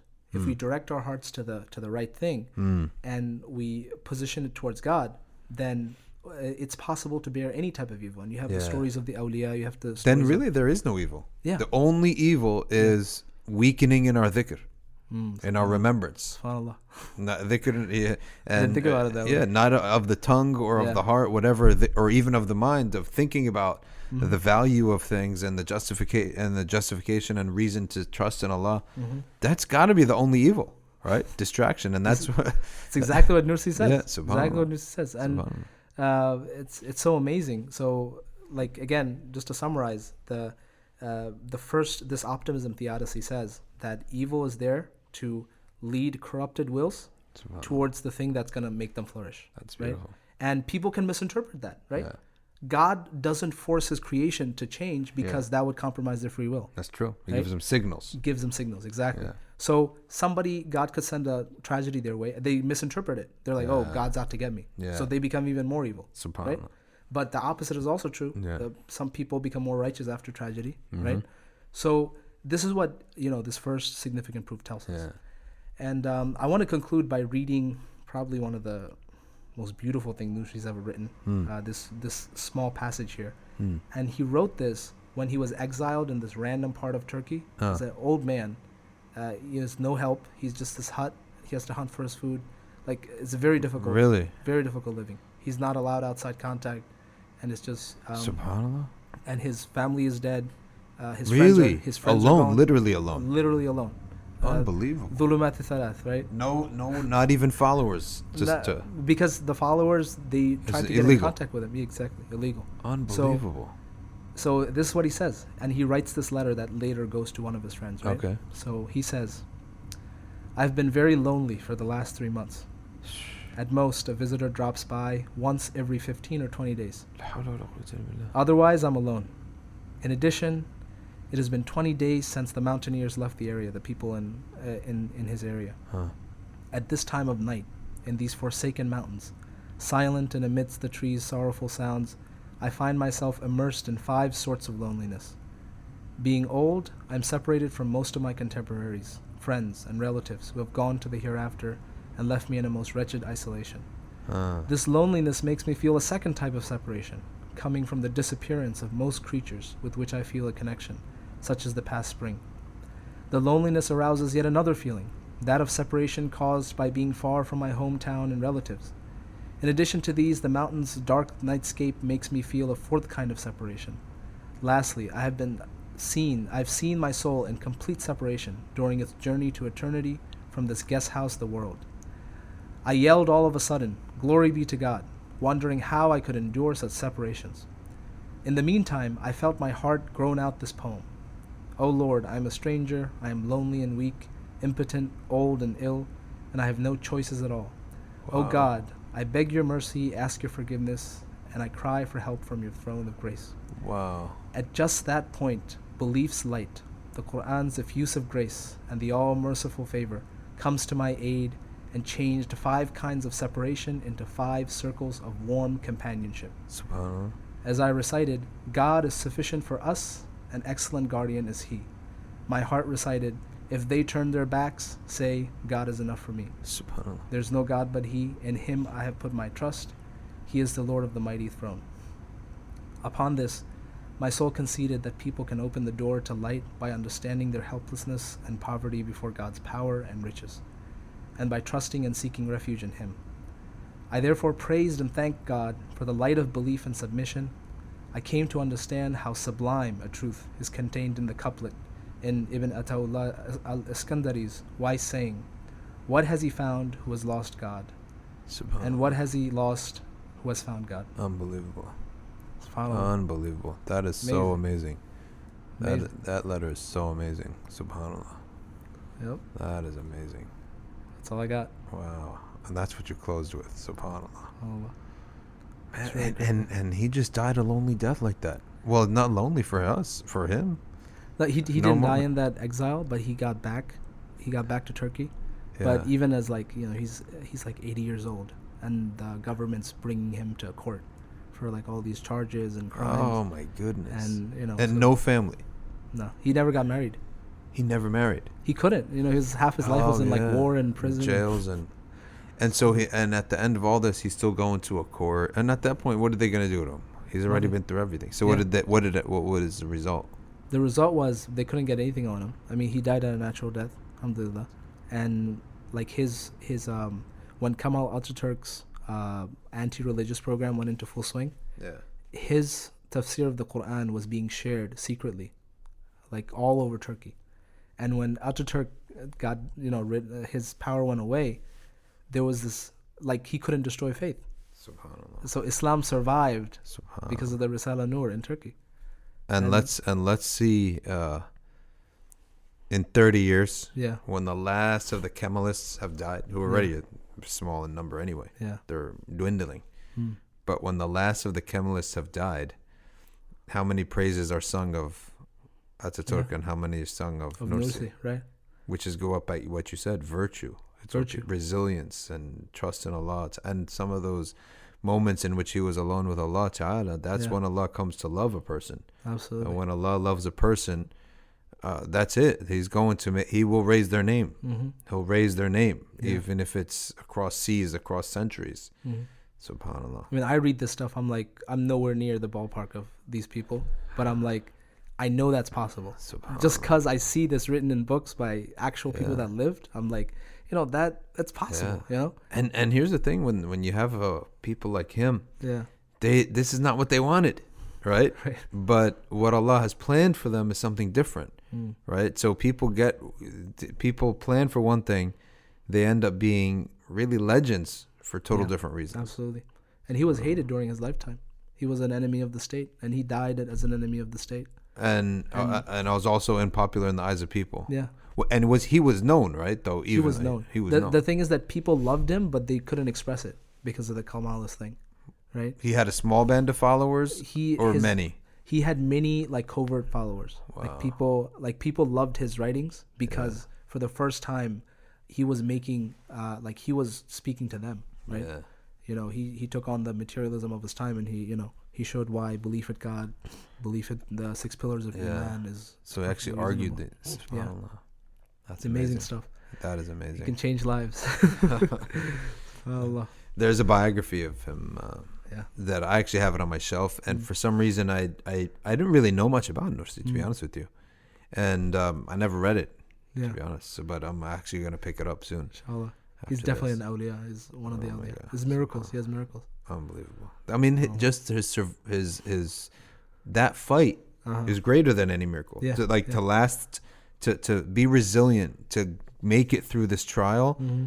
Well, what's better, that or someone who walks on a lake, right? Okay, that's really nice, but that's a peacetime miracle, right? We need the serious ones where it's a wartime and the whole society is being fought. So SubhanAllah. that's beautiful. And we've gone 2 hours and 38 minutes, one of our longer podcasts, but this is almost like a textbook type of podcast. Oh, yeah. And if you're someone who's interested in learning this stuff, can you start leaking these sections into little blog posts? Sure. Just sure. in little sections, Sure. and then people could actually slowly get Digest get the written content as well as the this audio content. Yeah.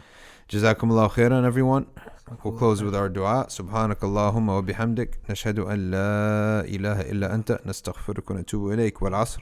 Inna al-insana lafi khusr. Illa alladhina amanu wa amilu s-salihat. Wa tawassaw bil haqq. Wa tawassaw bis sabr. Wassalamu alaykum wa rahmatullah. Thank you very much, Nas. Jazakallah khair.